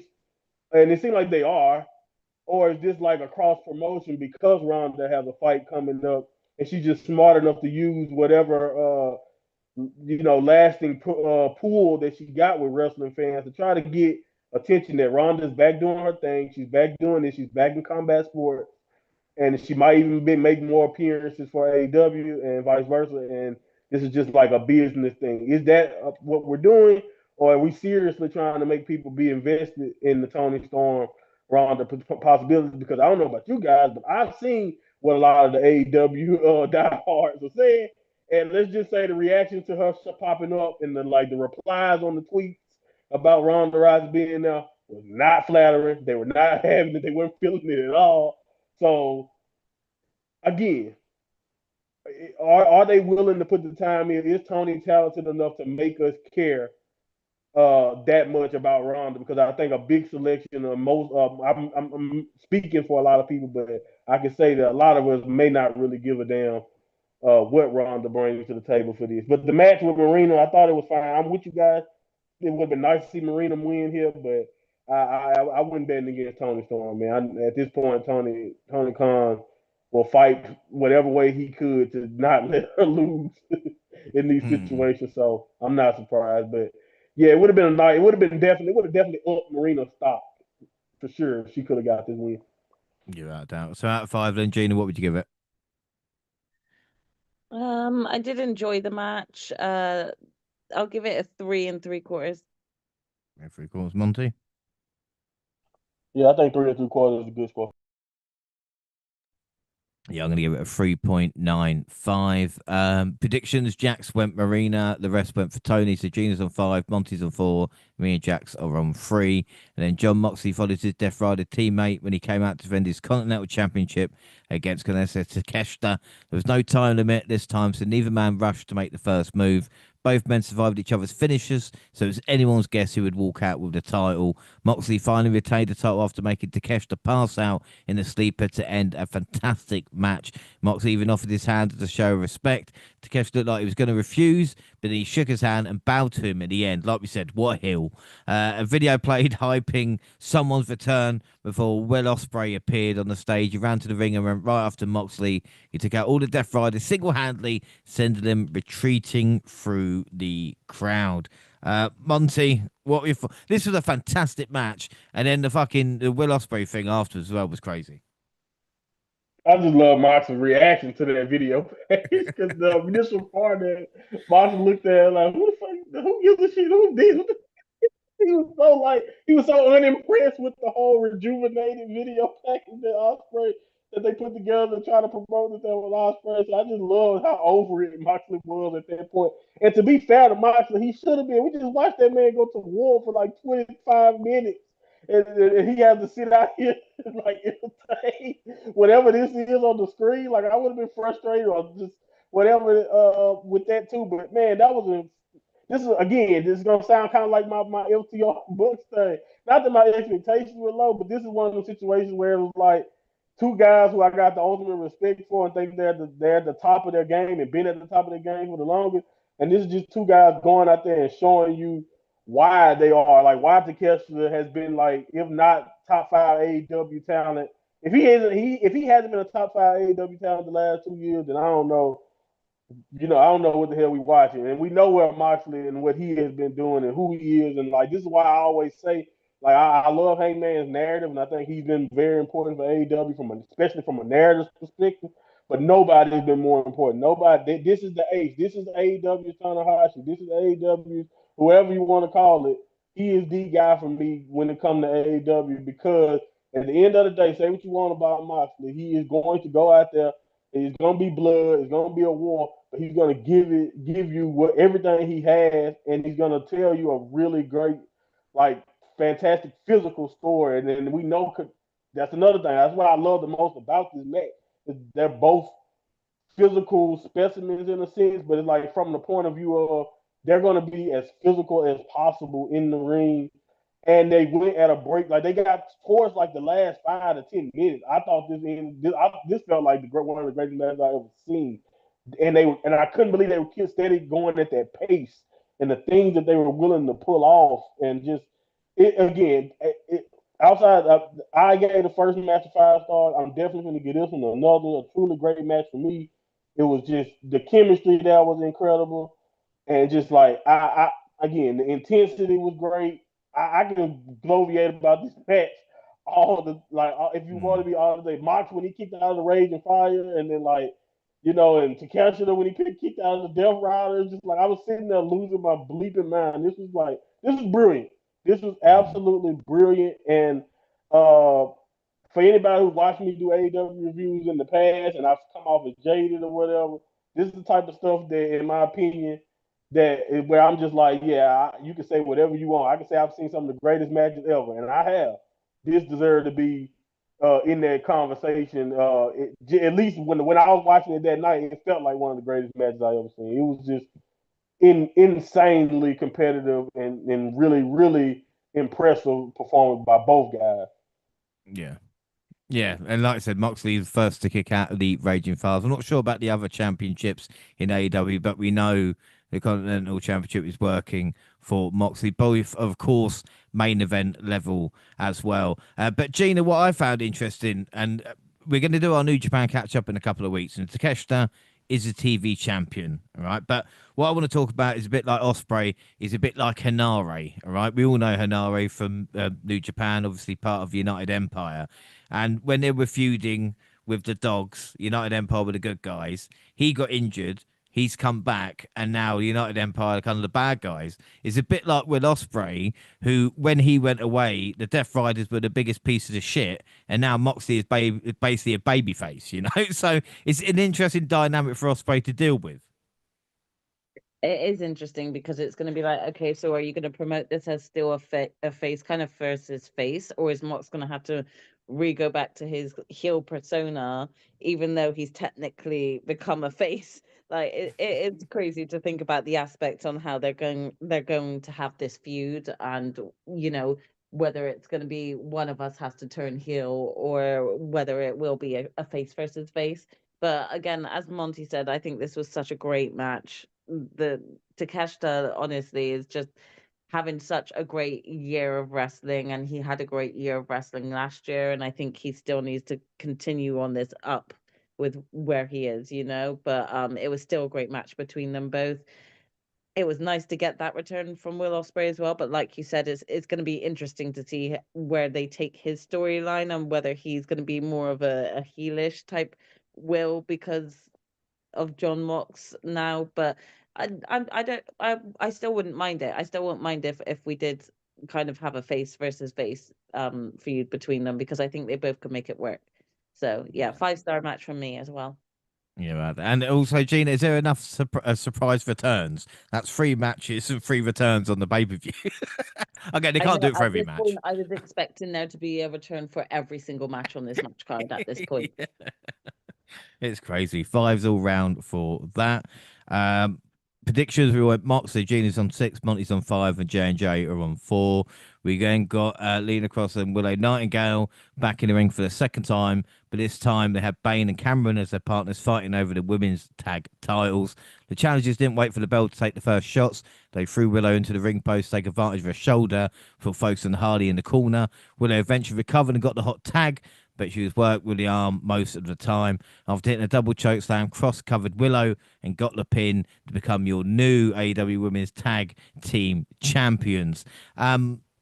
I mean, Gina, what are your thoughts on this? All I thought first, I know we can talk about, but I was like, poor Penelope. Like she was so close, Penelope Ford, and then just, like you said earlier, replaced, and we got this now. Yeah, I mean, at this point in my head, I just saw it as Penelope got injured again, and they were like, God damn it, Penelope, we just want Megan to have the belts. Like, and now you're injured again. Screw it. Lena, you're going in and you're going to get the belts with her immediately because we just want Megan to, have these belts. In one opinion of mine, I did think, well, why didn't they just repair Marina back up with Megan, because they had tagged together before when Penelope went off. So that might have been a good angle for Marina to tag with her and bring, one half of the women's belts to Death Riders, even have Megan kind of join the Death Riders at that point. So I thought that could have been an interesting dynamic. Again, I didn't really know who Lena Cross was, but I already kind of thought, well, they're both just as big as each other. They're both going to dominate. They're going to get the belts, in my opinion, especially because they did have this match between Lena and Willow earlier. And so Willow's going to be feeling that. Of course, Lena will be as well. But I don't know why. I feel like I still feel like even though Willow won the match, she still came out of it quite battered. So it kind of makes sense with the outcome of this match. But you just got to feel for Penelope, because that would have been her standing there with the belt had she not got injured. I know, it's awful. Monty, I mean, and another thing, Monty, I want to ask you this. Did it really need to be 5 minutes? I know we had the story of Willow injured, but they could have extended it maybe a little bit longer. Yeah, that was my only concern. It's like when you mentioned earlier that like it's good. I'm not gonna complain about having women's matches, but it's like I'm not complaining either. But we also this was just basically ended up being a segment match. Like it wasn't really a match. Like it wasn't competitive. You could have, like you said, you could have dragged it out a lot longer. You could have told a more thought out story of Carly fighting, underneath, to maybe having to fight alone a little bit longer and take more pain, or even drag out Willow's beat down a little bit longer if you wanted to. But again, I think we got the point. I think that was another thing that kind of hurt this match for me, is that I don't want to say the fix was in, but we kind of already had an idea of where this was probably going to go. And I think even after that war to throw them out there too for 5 minutes, I guess it just felt like, all right, well, you guys want to have to use the restroom, you want to catch your breath after what Keston and Moxley did, do it during this Divine Dominion and Babes of Wrath nine, even type thing, but. And like you mentioned Penelope, but like they had the way they had the fireworks and everything, and their poses all down. I was like, I wonder if Penelope was ever gonna actually win it. Like was she always just gonna be the person that got pinned until the tall ladies got mad and was like, nah, we're gonna do this ourselves. Like that's what it had me curious about. But yeah, it is kind of crazy that how that thing worked out for Penelope in that case. But yeah, I think this is what we always knew that we were getting at some point. Like it felt like Megan Bain and Lena had this in the cards. But yeah, I'm with you, James. Like it's cool to have the signal. Like if you look at the card, we see how much Willow is here. We see how much the women are on the card. But when you put it together, her and Lena only were ended up being on 15 minutes of the show. So it looked good, but it's just like okay, that was basically a backstage segment. But anyway, it is what it is. I thought this was fine overall, and like for story purposes, I think it's okay. For as far as the match go, it ended up just being a segment for the most part. But congrats to the new champ, man. I expect dominance, so the inspiration might as well get ready because I know they're about to get squashed again if they still employed. And I tell you what, the firework budget is off the charts for this pay-per-view. Like fireworks every second that we can. Scores then out of 5. Gina, what would you give it? Yeah, it was pretty predictable and really disappointing in how short the match went. So for that reason, I'm gonna give it a 3.25. 3.25, Monty. Yeah, I'll give it 3.25.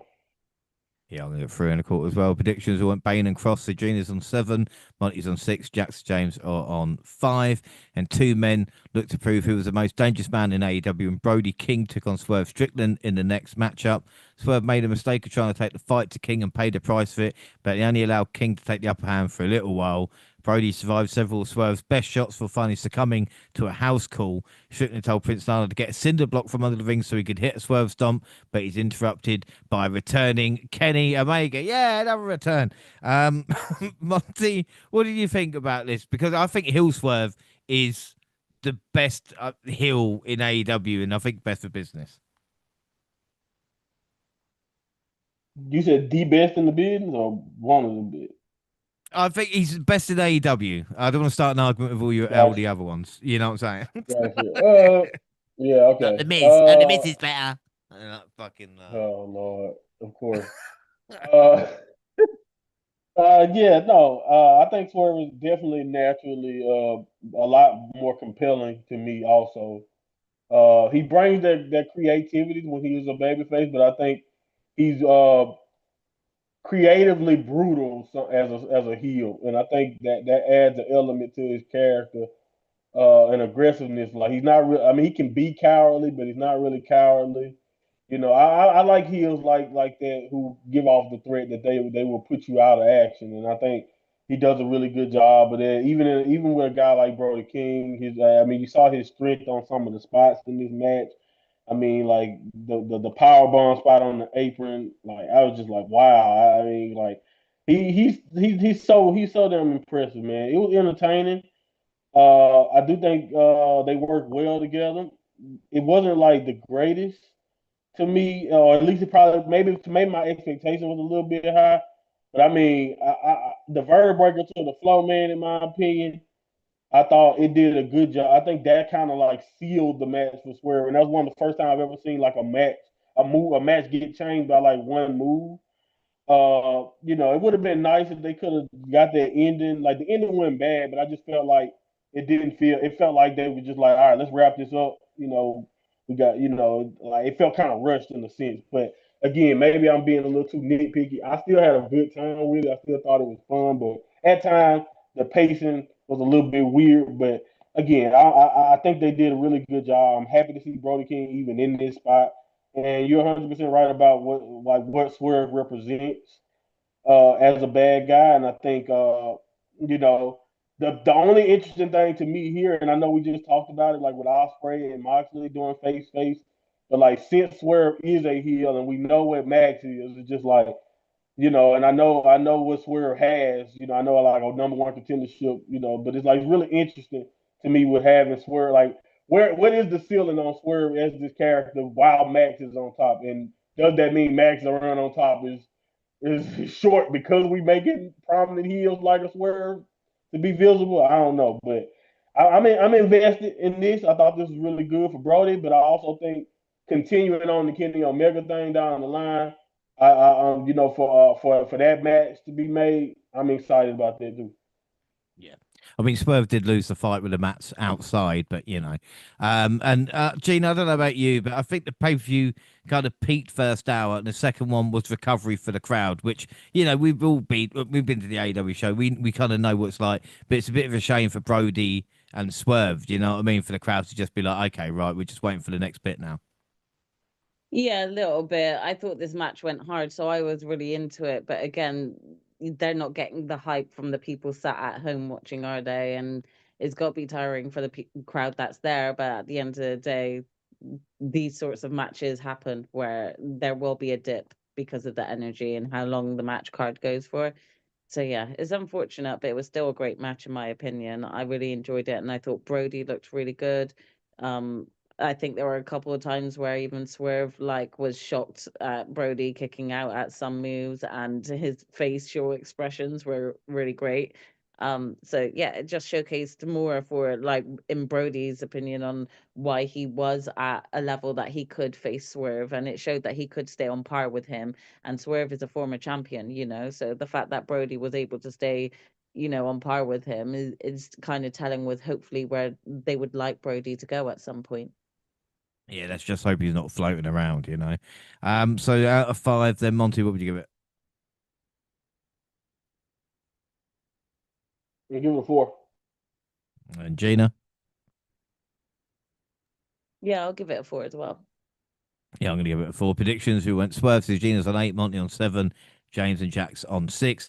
And Tekla put a women's world title on the line against the woman she beat for the belt, Chris Statlander. This was a 2 out of 3 falls match, so we knew we were in for a battle of attrition. Tekla got the first fall when the ref didn't see Stat's leg on the bottom rope, so Stat Daddy was angry heading into the next part of the match. The Toxic Spider kept up the aggression. Look, she might get 2 falls in a row for an easy victory, but Statlander didn't go down without a fight. She made a comeback and evened the score with the next fall. The ref was knocked out of the ring, so Tekla stole his belt and tried to use it as a weapon. Statlander stole it from her and whipped her from it repeatedly. She hit her finisher, but there was nobody to make the count. She fought off Julie Hart and Sky Blue before the ref recovered and took back his belt. Tekla nailed her with a spear, followed by a pair of stomps for the win to retain her title. Gina, what were your thoughts on this? Yeah, I thought this match was really good. I think the right person won in the end. Watching Tekla, I did expect some heel type moves to come from her. So when the ref did get knocked out and she took his belt, I found that pretty funny, to be honest. Her teeth in his belt. I found it quite hilarious to watch. But I did expect this tomfoolery, but I still think that Tekla could have won it without the tomfoolery happening and without the others getting involved. Um, I think it would have worked either way, but with Tekla getting a clean win without others' involvement and stuff, maybe that would have, solidified her a little bit better. But either way, it just shows how much of a heel she is at the same time, having her people come out and help. I did think that they matched each other well, but in my opinion, it I don't know what this does for Chris going forward, because Chris, in my opinion, hasn't held the belt for as long as, not what I'd like, but what I'd have expected her to hold it. And I'm not sure whether her reign is something to, gloat about at this point. So it does make you sit there and think, what is Chris going to do from here? Where will her story kind of go? Will she be able to stay connected with the fans now that she's kind of lost the belt and then lost the rematch for the belt? So you do have to kind of think about those aspects with it. But all in all, I still enjoyed the match, and I thought it showcased Thekla really well. And it's made me like Thekla even more than I did going into the match. So it did its job in a way, I guess. But yeah, Mm. I thought the match was good. I'll give it a 4.25. Yeah, like I said, Tekla's doing well at this moment in time. One of the things, Monty, that I thought was incredible was the size difference, which I didn't think I've realised watching these two compete. Do you know what I mean? Like, Tekla's tiny compared to Stat. Yeah, she's a little firecracker, man. And, she's always. I think I'm just very proud about. I'm proud of my instincts, man, because I saw Tekla in Stardom, and I knew it when I saw it when her and Julia and Tekla used to be in a faction together. So it kind of let you know how talented their faction was, and I immediately knew they both had bright futures, and like so I very happy that Tekla's catching on, and she hasn't really changed much. She was this insane in Japan, and you know, I just think she's. It's like I'm still your line about Io. I mean, Tekla's right in that same vein. She's so cool, just very cool, very. Uh, she was having fun. You can tell like with the match, but at the same time, I thought the most shocking thing to me was like I know Tekla was being kind of underhanded, but like she controlled Chris for a lot of this match, and I think that also makes you look at the physiques and be like, wow, this little woman was beating up on this, like you said, more than a woman, which is Chris's thing.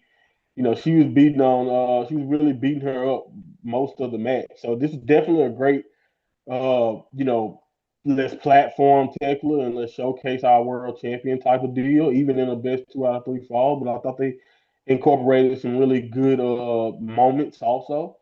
So yeah, it was a very solid performance, and I'm glad Tekla is getting more recognition from everybody else. But yeah, she's always been hella cool to me, and I think she's a great wrestler. And uh, I do think this was a little on the nose, and I know that may not, and it was like it's not necessarily a bad thing, but it's just like I expected the belts to come into play. I expected interference, and especially by the last fall. I expected the even the whole let's have Chris Allen in place to win, but for some reason the referee can't make the count or whatever. It was right by the numbers.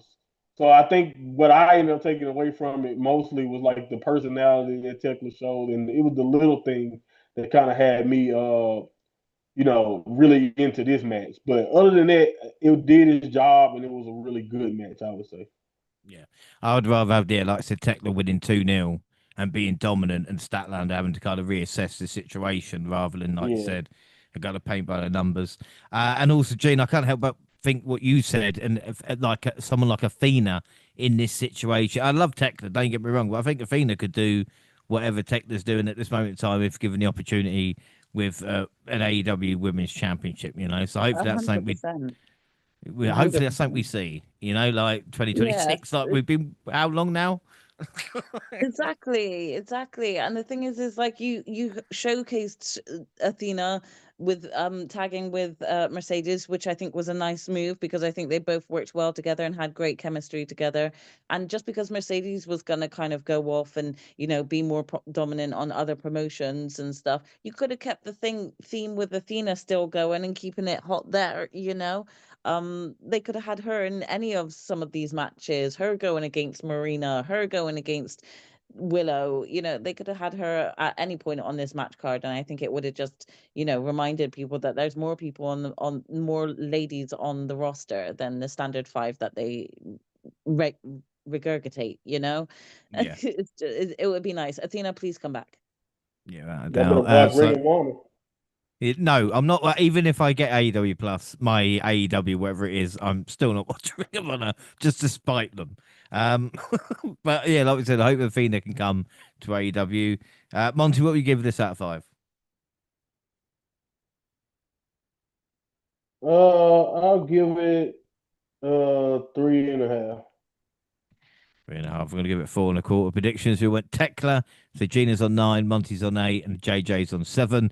The AW Trio Championships on the line when Okada, Carl Fletcher and Mark Davis defended titles against Mike Bailey, Kevin Knight, and Mystico. Mystico and Okada started the match, but both men tagged out after just a couple of moves. The High Flyers controlled the pace early on, but seemed teamwork from the Callis family put them on defense. In a somewhat surprising outcome, Knight, Bailey, Mystico scored the win and became the new Trios champions. Monty, where did this result come from? What is wrong with the fucking Trios titles? Mystico, man.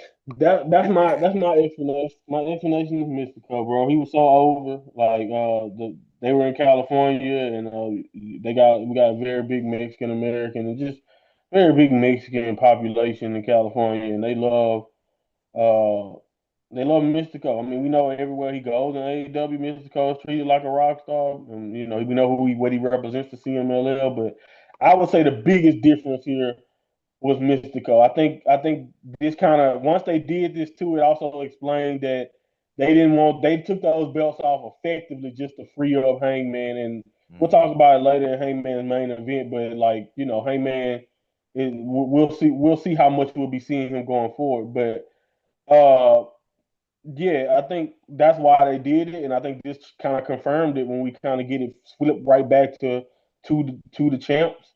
I was definitely shocked because I was like, I wasn't really expecting it to do that fast, and maybe also because I like seeing Aussie Open, kind of teaming again as champs, and then like Okada was using these belts to kind of be pitted towards the Takeshita.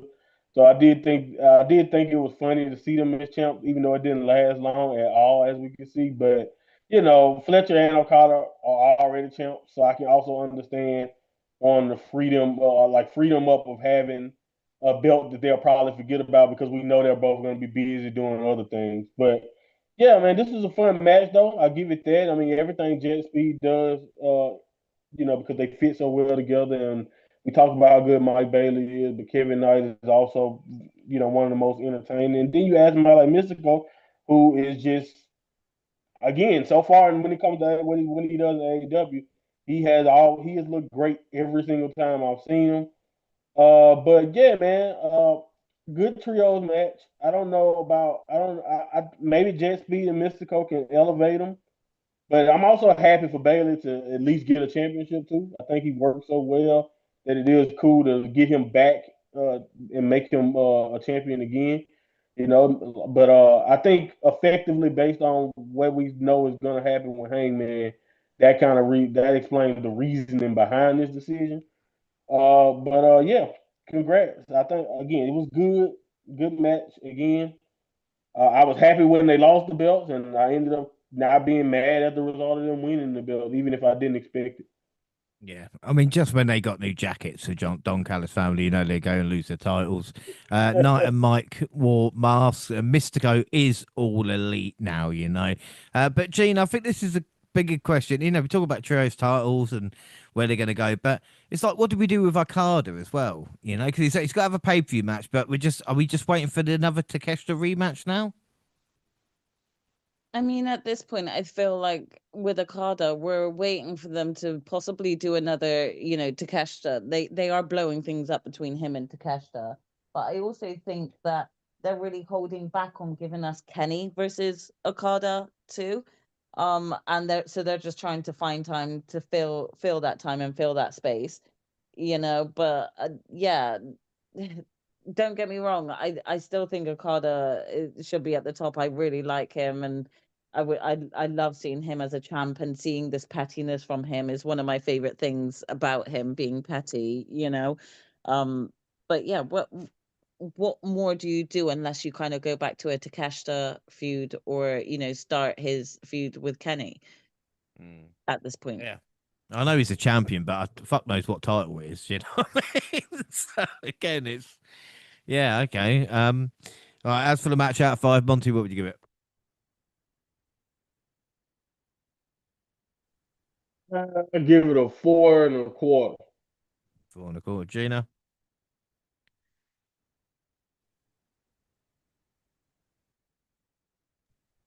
Sorry, I think my link cut out.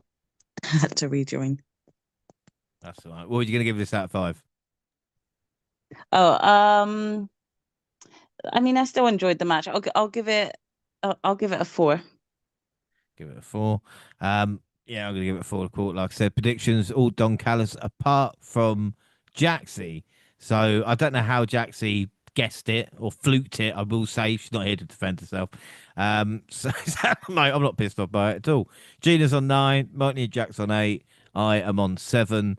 And then the Ring of Honor World Champion was in non-title action when Bandido took on Andrade El Idolo. Don Callis was in Andrade's corner, which is a little strange since he was absent from the other matches involved in his stable. This was a great representation of Lucha Libre style and made both men look like $1,000,000. They didn't need to rely on blood or weapons. They just needed to go there and show off the crowd to get invested. There might not have been much mayhem in some of the previous bouts, but from a technical standpoint, it was one of the best matches of the night. Andrade was able to pick up a clean win to cap off an incredible performance. Gina, we've mentioned before, this is the best Andrade has been, if not ever, and he's just looks like a main eventer now, you know? Yeah, Andrade just looks ready for work, if that makes sense. He really does, and I think he seems really motivated. There's like an air about him that seems like, no, I'm really here now to give my 1,000%, and I want to do everything I can to make my character great on AEW, and it's working at this point, because at this point I'm really looking forward to any match that he's involved with. I liked him beforehand. I liked him in WWE, but the back and forth and the uncertainty kind of causes you to lose a bit of interest sometimes. And I feel like Andrade really is reminding people why you should be excited to see him in a match, Yeah, right. I just hope they get behind him. Even if he's doing double duty, like Takeshita is, and maybe they're not pushing him to like the full extent. But I just hope, like I said, this Andrade deserves something at the end of the day. Yeah, for sure. And can I just say, Bandido also looks really good in this match, but Bandido always looks great in his matches. Yeah, well, Bandido is great, isn't he? For me, I think Bandido needs to drop the title and just team with Brody King or do something like this. Monty, I mean, we talk about two just great wrestlers. Bandido did struggle to get his trousers off. Andrade got his red pants out. And I tell you what, even I was impressed with his knob. What are your thoughts? My thoughts are now we're gonna get the very first negative thing I'll say about this show. I'm sorry, AEW fans, I'm letting you down, but you please pace these shows better, Tony, man. Sorry, bro. Like, this match is incredible, but I had to watch it days later on a replay, and just like I it's not that doesn't take away from the match, but by that time I had already knew the result. I had already kind of known that it was pretty good. So that does alter, like, maybe this could have been another one of my 5 stars. This would have been one of the first cards I gave 3, 4, 5 stars on. I don't know. You never know. Because I do think it was a worthy match, but I just don't remember from my initial thoughts of it. All I remember was Andrade walking around flirting and doing what he do. And by that point, I was like, "Hey man, can we get this shit out?" Because midway through the match, I got reminded that Max and Hangman are not next. It's a fucking trio. It's a fucking tornado trios match. I'm like, Jesus Christ! Like, I've been watching this since I've been watching. At that point, at that point it had to be going on 11 p.m. my time, which is like Central Standard American time. So if you was on the East Coast, you know what time it was. If you was on the West Coast, it was probably a little bit better for it. And to be fair to them, they were on the West Coast. But still, when you're watching real, I'm washed, y'all. I mean, I know this don't mean much saying it to my co-host here. You know what I mean? Because but I went from being young, you can watch wrestling all day, all night, do whatever I want to do all day, all night, to where now, if it hits past 10:30, I'm going to sleep. I will cut it off. I don't care if I pay for it. If I shout out to my pirates out there, because come on now, y'all ain't gonna get me. But anyway, shout out to the Straw Hats. Yeah, you ain't getting me. But enough of that. This is a fantastic match. And Andrade, I agree with everything you guys are basically saying about Andrade. I think the focus is 100% there. I think there's a lot of intent with the way they're using him right now, and I just hope they maintain that. And Bandito has been incredible. This is a genius idea to make these two guys go against each other. And yeah, man, just find creative ways to continue to keep showcasing Andrade. You know, and I have no problem with it. My only problem that I got in general is just the fact that this happens 2.5 hours or so within the main show, and you gotta take into account that the pre-show is also an hour. So, like, to be fair, I could be undercutting exactly how late this was for me. But either way it goes, I was dead tired, and we gotta do better. So y'all know what my initial breakdowns of these next two matches I sound like. But anyway, yeah, let's go. This is good, really, really good. When I went back and rewatched it. I thought I'd let you go off on one there. That's fine. Yeah, I always split up the AEW pay-per-views anyway. I don't watch them live, and that's another thing about getting old. When I was younger, I used to get up at 1 o'clock in the morning to watch the pay-per-views, to finish at 4 o'clock to either go to like school or work or whatever it is. And now I don't even bother until 9 o'clock in the evening. And you know what? I'll catch up with it at some point. I don't need Yeah, to watch it live. But again, I thought this was a really good match. Gina, what would you give it out of 5? I'll give it a 4.25. Monty? 4.5. Oh. Yeah, it's even like I said, we've been reviewing it. It feels like we've been doing like 5 hours, but we're getting through it now. We're only a couple of matches left. Predictions all went on Andrade. So Gina's on 10, Monty and Jack's on 9. I'm on 8. And again, like you said, we got a Tornadoes Trios match took place, which we didn't need. Darby Allin, Orange Cassidy, Roderick Strong taking on Gay Pig, Clark Connors, and David Finlay. With no tags on the night where the refs seem to be playing fast and loose with the rules, this turned into chaos immediately. Orange Cassidy, Allen, and Strong got the victory by pinning collars, while Kid was zip tied to part of the stage. Monty, I mean, this wasn't good for the Dogs making their pay-per-view debut. Yeah, it wasn't good for me either because boy, did I boy, was I mad about this damn match. And it wasn't even about the fact that the Dogs lost. Because at this point, I've purged any familiar bonds I have with these guys. If you're just another AEW team now at this point, so screw it. But yeah, man, I don't know. I just like you mentioned, we didn't need this. And this is, but then I thought about who was on the other side of the Dogs, and I was like, you know what? Why am I not surprised? Because at this point, we are at that point with Orange Cassidy and Darby Allin where we know they're gonna find a way to get those guys on the damn card, whether the story matters or whether it's pay per view worthy or not.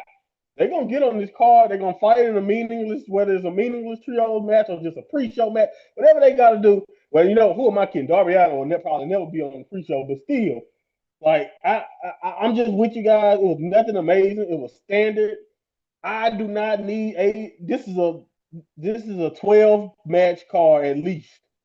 I don't need dynamite matches on my card. I just don't. I don't need dynamite main events on my pay per view cards, man. And that's how I feel about it. Luckily for them, I only was able to see this with fresh eyes. But if I would have stayed up and tried to watch it that night, I'm pretty sure I would give this a negative star, and it wouldn't even have anything to do with the rec. It wouldn't even have to do with the wrestling. It wouldn't even have anything to do with the wrestling. It'd just be like, bro, I'm tired, and I don't need to see something that don't mean anything.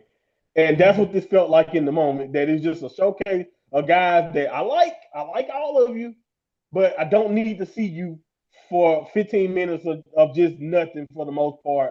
Nothing unique, nothing creative. Get this out of the way. This is what bring AEW overall pay-per-view cards down. Is when they start doing this fucking filler. Like they can give me a fantastic card where I'm like, you know what? I might rate this a damn 10.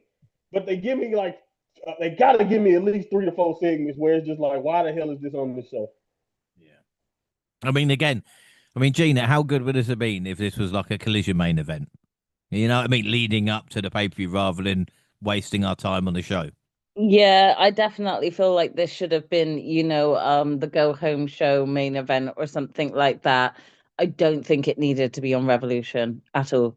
It really did not need to be on the show. It served no purpose, especially with having the War Dogs lose. If they were going to have them win, maybe that would have been worth putting it on the Revolution show. But if you were just going to have them Exactly. lose like this, like just have it on the go home show as the main event, and leave it, like you said, if you're not going to put him on 0 hour, if you're not going to replace the boom match that we also don't really need on 0 hour, if you're not going to replace that match with something like this, then just put it on the go home show, because the show was just too long for those of us in the UK. We're already having to wait until midnight for the show to actually start, let alone, like, if we're trying to stay up to watch it. I'm passed out by then. Like, I'm passed out way before then, to be honest. But it sucks because you can have a really, really great match card and it not have to be 15 matches long or something, with matches that don't feel relevant to the match card.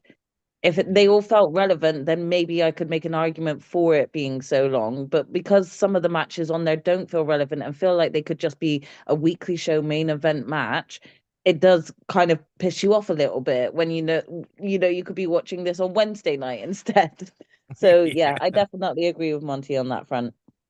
You're right, doubt. Clark Spear did look great, but then again, Tony, I mean, as for the matchup, yeah, Gabe hit himself in the face with a skateboard, and Tony Schiavone thinks Finn is pretty fucking awful, which is a kind of weird comment to say. Out of 5, Monty, what would you give it?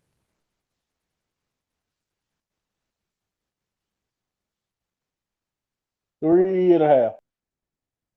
Gina? If the War Dogs won, this would have been higher, but I'm gonna give it a 3. Give it a 3. Predictions, we went dogs. So Gina's on 10, Monty Jack's on 9, I'm on 8. And the main event of Revolution was the men's world title match between Adam Page and MJF. Hangman came to the ring with barbed wire already wrapped around his arm. We got a top-notch entrance from MJF as a cowboy pissing on Hangman's grave. The champion was bleeding from the mouth when he even started using weapons, but they were soon brought into the mix. Hangman even pulled a framed window out, but MJF broke it in the middle of the ring, only for Page to slam him onto the glass a moment later. MJF was a bloody mess after a little while, and Hangman kept finding ways to make it worse. If anything made you cringe, it was probably when MJF put a syringe in Page's cheek. Hangman ended up grabbing a chain with the 2 dog collars from under the ring to connect himself to MJF. The champion freaked out when he realised what was happening.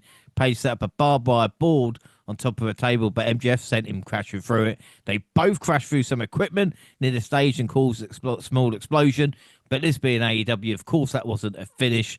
For more than 40 minutes, they battered the shit out of each other. But when the dust settled, MJF won by hanging Hangman from his dog collar until he passed out and could not answer the count. Gina, what did you think of this horrific main event? I was in pain watching this match. From beginning to end.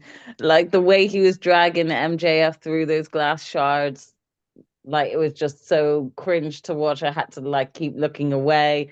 The syringe, I don't even want to talk about it. It's just, when you know how we all cuss Darby Allin and John Moxley for the brutality that they always like to bring, I think we can now add MJF and Hangman to that mix, because they just went for it. Anything that they've seen the others do, they're like, let's try and take it up a notch. It was just crazy. It was painful, and you couldn't look away. The match was great, and you could feel the hatred between each other. They both had great spots where they looked like they might get the win here or there. It was a great match, and to be honest, I could not tell which way it was going to go. And that's one thing that you do love about some wrestling matches, is that you really can't tell who's going to win. There are some matches that you can blatantly tell, okay, this person's going to win. You can just feel it. This one, I couldn't tell you. So yeah, I really enjoyed it. I think if you're gonna watch any matches on this match card, this definitely should be one of them that you watch, especially because of the outcome. Again, I just didn't see that coming. I figured with the whole Cody situation, because it happened to him, they tease it happening again this time, but it not actually go through, which, yeah, I was mistaken. So, but all in all, I think it still was a great match, and it's definitely worth being one of the ones that you catch on the match card. You're right. I mean, MJF did pay tribute to Terry Funk with his trunk, so that should maybe send a sign on what was going to happen. Him running into a trash can was funny. But like we said, this is what AEW is all about, Light Tube was fucked up. The fans wanted fire. There was blood on the camera. And even Brian Danielson wanted Texas Death to take a break. But Monty, this is like we talk about. This is AEW. This is what they do. You know.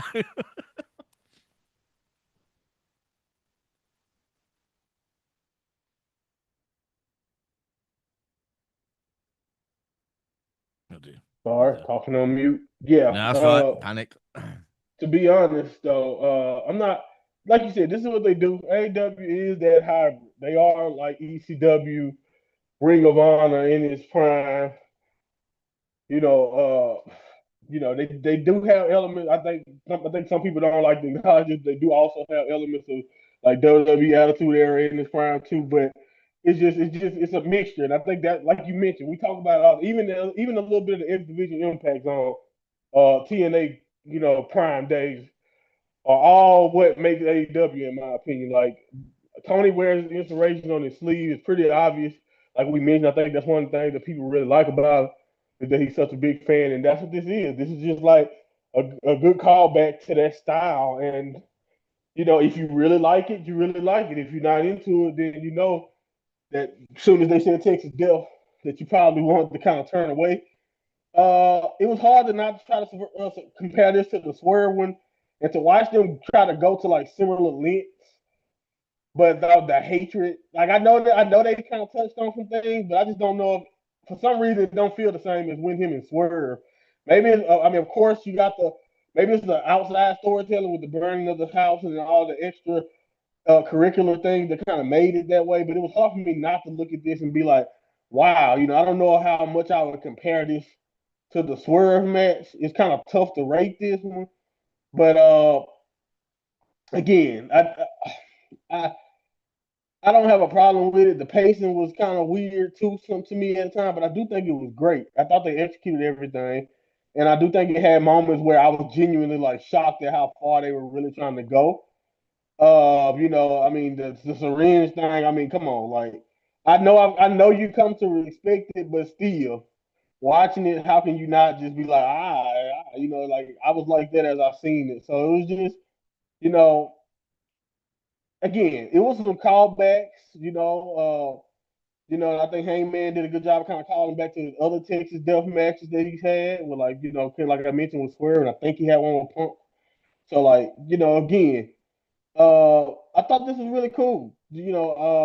I don't necessarily think it was like again as good as maybe the other two, and it did go 40 minutes legitimately. So it was just like one of them things where it's like, how much more? Like my thing is that when you make a match like this brutal, and then you go 40 minutes, it's very very different to me than if I watch a match that two guys that I watch go 20 minutes and have fun, and then they go try to do a 60-man Iron Man match.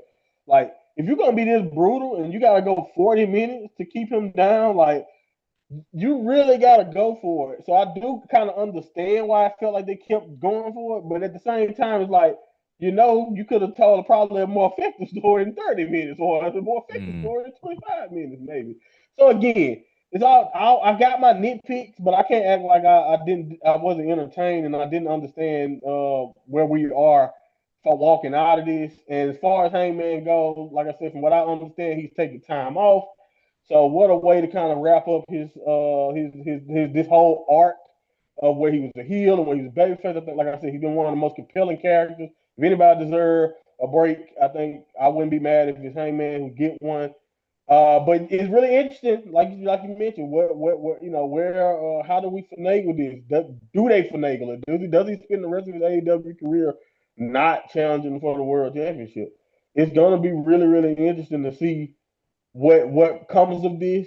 Can he use maybe a EVP friend in Kenny Omega, or even a heel Swerve? I don't know. We can talk about those possibilities much later. But how can he get back in that fold if he chooses to, and if not, what does his career look like? Going forward without the world title being in the world title picture. But as for Max, another successful reign, and honestly, I honestly, we'll see. But I'm only worried about London for Max. I think he might be safe with the belt until London, but we'll see. Yeah, but like you said, the bigger question is MJF or Swerve, isn't it? As we've seen, as we talked about, Jeff is, dislikable, and I think with Swerve, he's hated, but there's like a more dangerous side. So it'd be interesting to see if Page has to go back on his word to get the title off either MJF or a Swerve. Maybe down the line, maybe they had an idea for the Cody thing and it just never really worked out. Maybe Hangman will connect with the crowd more or something like this. It's interesting, but I just felt a bit uncomfortable watching this match because, again, it reminded me a bit of like Rumble '99, the I Quit match between Mankind and The Rock, where people might go, "Oh, it's a great match," and if you watch it, no, it's just uncomfortable after a while because they are just, especially with Mankind, just a matter of punishment, and Page and MJF here. Just, yeah, it's just going to take years off their career if they're not careful. But out of 5, then, Gina, what would you give it? 4.5. 4.5, Monty?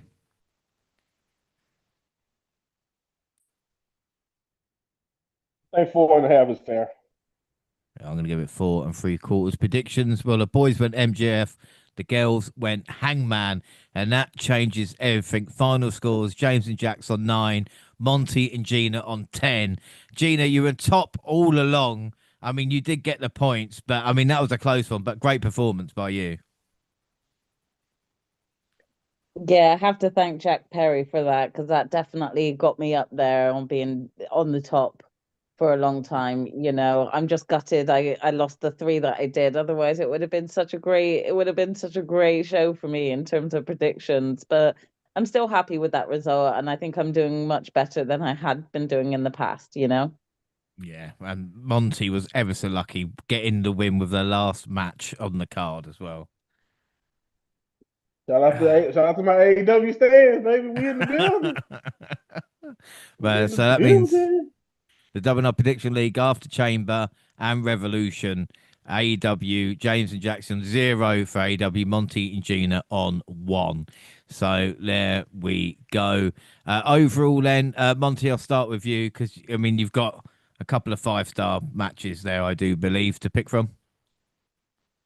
Yeah, man, I'm gonna give it one of my highest ratings. I'm not sure exactly if I've ever gave an AEW show much higher than this, but I got to give it 9.5, man. To me, again, that's like really high because my main flaw, I didn't have, even the stuff that I didn't care for. Like my own, but I really only got one major critique, and that's all, and that's gonna probably be the same critique. So at some point, I don't even know if I can even make it as a critique. It's like, oh, you're doing this to yourself, brother. You know it's going to be 15 matches. You know some of it you might not need on one show or whatever. But that's my biggest critique. Everything on this show, in my opinion, I think you got a little bit of everything. I think everything for the most part was really good, and at the very least like it advanced or something. Like even if it just ended up being new champions, or even if it just ended up being we got a return out of the deal.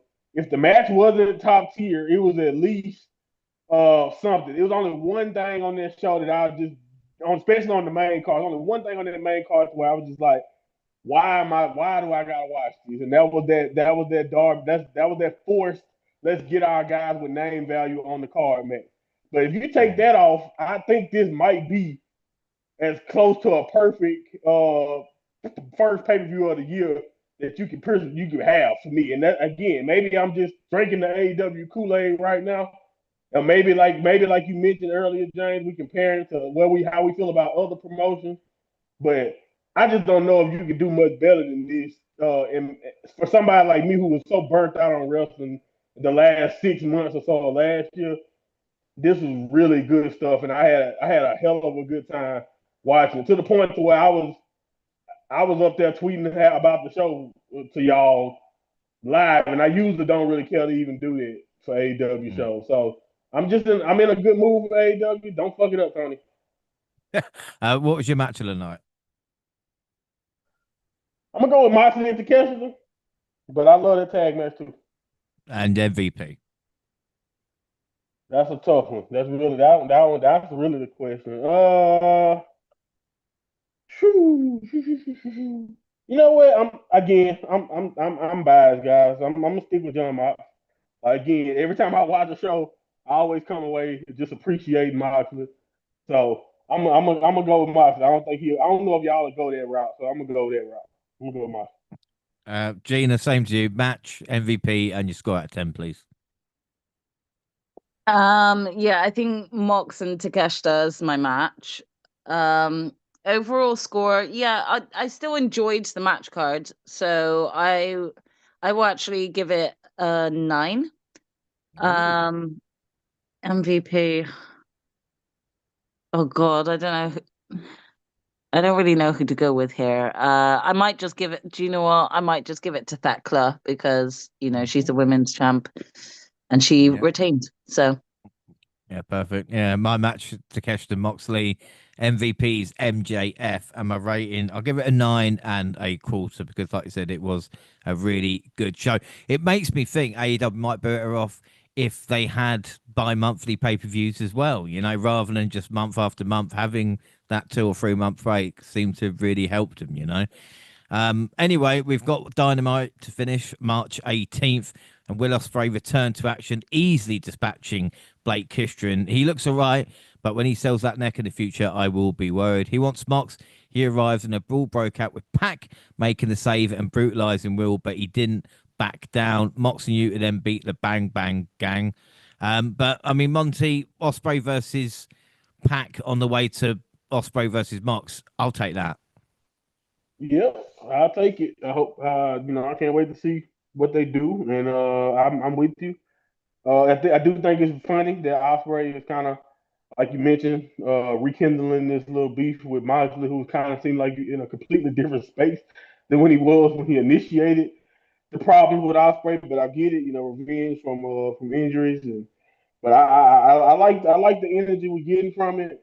And I do think even if it end up being we get Osprey having the one-on-one Claudio, one-on-one Wheeler, one-on-one, if he got to run through the faction gauntlet to get the Moxley, I think that'll be still some entertaining stuff either way it goes. So I can't complain about this. This is a nice little logical step, and we hitting the ground running with Osprey. Osprey claim he changing his style.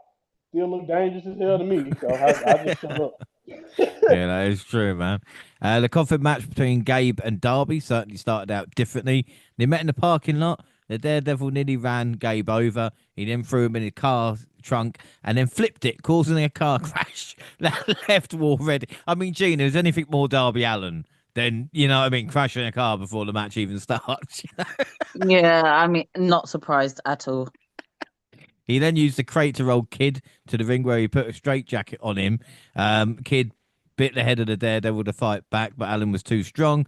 Pair of coffin drops, and Darby sent Kid into the coffin. He then took a microphone, promising he was after MJF and would keep moving at this wild pace until we got the world title. So Gina, Darby wants a world championship, but Gabe was treated as I don't want to say a jobber, but do you know what I mean? Gabe left New Japan to fight Darby Allin. It looks like it's pretty much done. I mean, has Gabe won any matches since being in AEW? Because he's shown up to be part of the Death Riders and to help them at one point, and then he's kind of gone back off the cards, and then now this is happening. And you would have thought with the entrance of David Finlay and what's the other one with the long hair? Clark Connors. That's Mr. it. Texas. With even him coming in, you would have thought that maybe some wins would start racking up for Gabe. Even them taking the L at Revolution, you would think, okay, this match between Gabe and Darby, they're definitely going to let Gabe get the win over him here because he got strapped at that final match and couldn't do anything. Nope, he lost this one again. Like, Gabe, go home. Yeah, he's a madman. That's what he does basically now, Gabe. In a post-Revolution promo, Kenny Omega challenged Swerve Strickland to a second match where the winner would become number one contender to the AEW Men's World Championship. The Mogul answered in the ring saying he would only put the opportunity on the line if Omega would defend his own EVP power as well.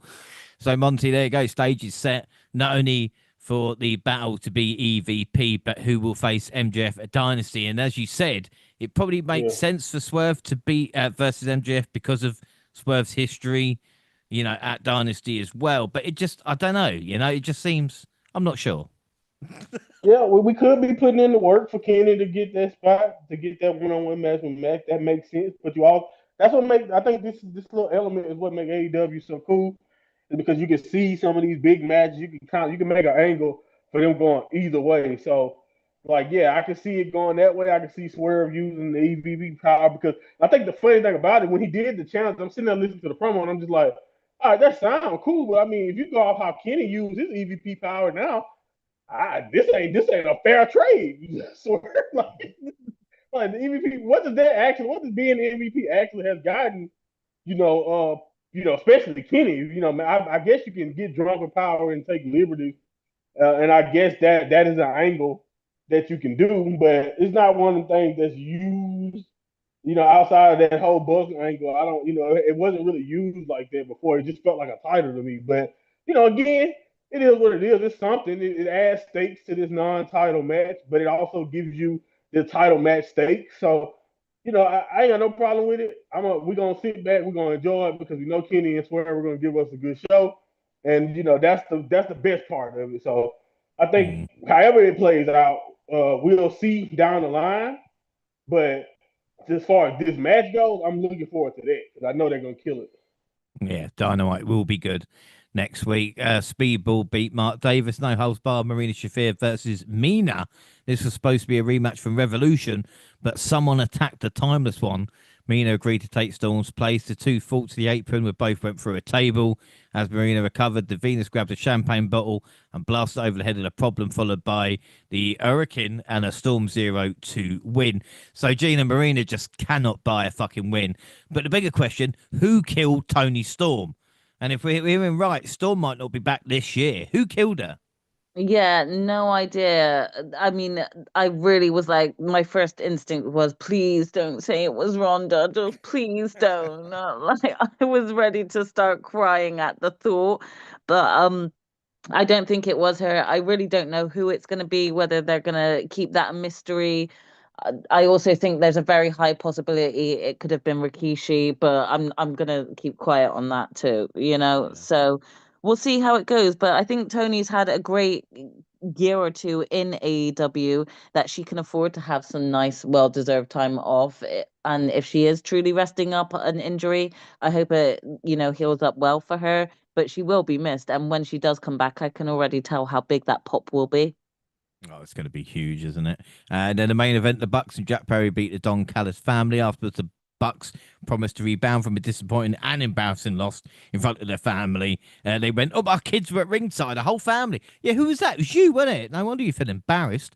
Adam Copeland and Christian Cage arrived, saying that they want FTR without having to have a match at all. The match was made for Dynasty, FTR versus Cage and Cope. FTR arrived in response and for some reason just decided to run straight in the ring and get wiped out. It was fucking stupid. Cage and Cope, along with the Bucks, picked up the tag titles, signaling, oh, maybe the Bucks will be on the road for Cage and Cope either before or after their meeting with FTR. But again, Monty, I don't mind it because we knew this was going to happen. And with the Bucks there, it builds again another kind of, would it be a freeway? Are they going to have a match before or after? You know what I mean? I don't mind it at all.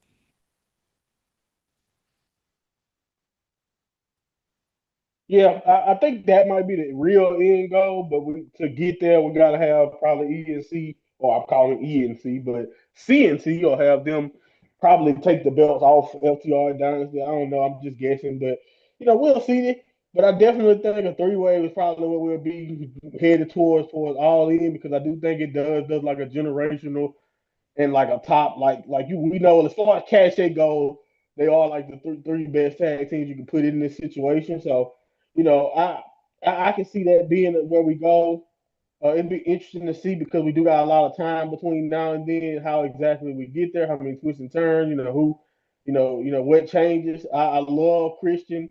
While everybody else is talking about how personal chasing LTR down is for them, I don't think Christian can muster up is I want to be tag team champions because it makes me some money, and I 100% relate to that. My brother, chase the bag. Forget all of that other stuff. But yeah, Christian still being an a-hole, but lovable now is really, really cool. So it's always good to see him back. He's been on, he's great. He's always been great. And I'm excited to see where how many twists and turns where else are we headed when it comes to this. And I thought it was also kind of cool that this is basically one of the last things this is basically the last thing on Dynamite. Like it's kind of cool to as much as I've been dogging how dog shit the tag division has felt for a while at AEW, it's cool that this feels like one of their more important storylines leaving Dynamite. Yeah. And what's going to be weird as well is next time we review AEW will be on the anniversary show, which will be the start of May, which will be Dynasty. So there's going to be a little bit of a break. So we will kind of know where we are for Double or Nothing by the time we do Dynasty. But obviously we'll catch up by the time we do Double or Nothing with WrestleMania and everything else in between. The last thing to do, Gina, and it's my favourite thing to ask you as well. What are your thoughts on AEW with what we have covered this month? I mean, it's still up and down. And the thing is, I can't really complain too much. Sometimes, some weeks I'm complaining because Collision doesn't make sense and the matches are just random and, they don't match up to what's just happened maybe on the main show. Or sometimes they're just really good and they just make sense. So it would be helpful if they stayed consistent with making it make sense.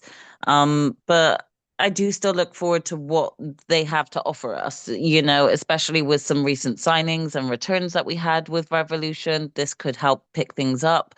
So we should just see how things go. Yeah, without a doubt. Well, that is it. Don't forget, we're across all social media, at the WNR Podcast. I'm at the WNR Pod James. You can find the entire WNR team on the banner. Monty, where can people find and follow you? At my Monty Pod, also at AEWStand.com.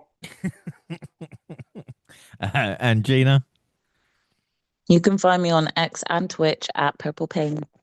Perfect. WNR's Facebook and Instagram. Send us an email at WNRpodcast@gmail.com and YouTube and the WNR Podcast, where we're celebrating nearly 11 years of the WNR with shorts. We're doing a showcase mode at the moment. I never want to see fucking CM Punk ever again. But, you can hear me moan about that on YouTube and the clips from any event we go to. Also, the podcast is live on YouTube, also on SoundCloud, on your phone, and also Spotify and iTunes, where you can download, subscribe, rate, and review there. So that is it. Our next episode is NXT Vengeance Day, which will be next weekend. And in 2 weeks' time, it is our New Japan catch-up. I'm going to call it the Dash to the Cup. We're going to go New Year Dash to New Japan Cup, and we're going to do that in 2 weeks. Until then, I've been James Rowlands, and I was joined by the mind of Monty. Monty, again, congratulations on the AEW win. You needed it, though, because you ain't doing that great this year. I can say that. Yeah. All hail Tony Khan. Fuck WWE. And of course, the genius of Gina. Gina, you're on fire at the moment, baby. Yep, and I definitely need to keep that going. So wish me luck for the next one. Well, that is it. Thanks for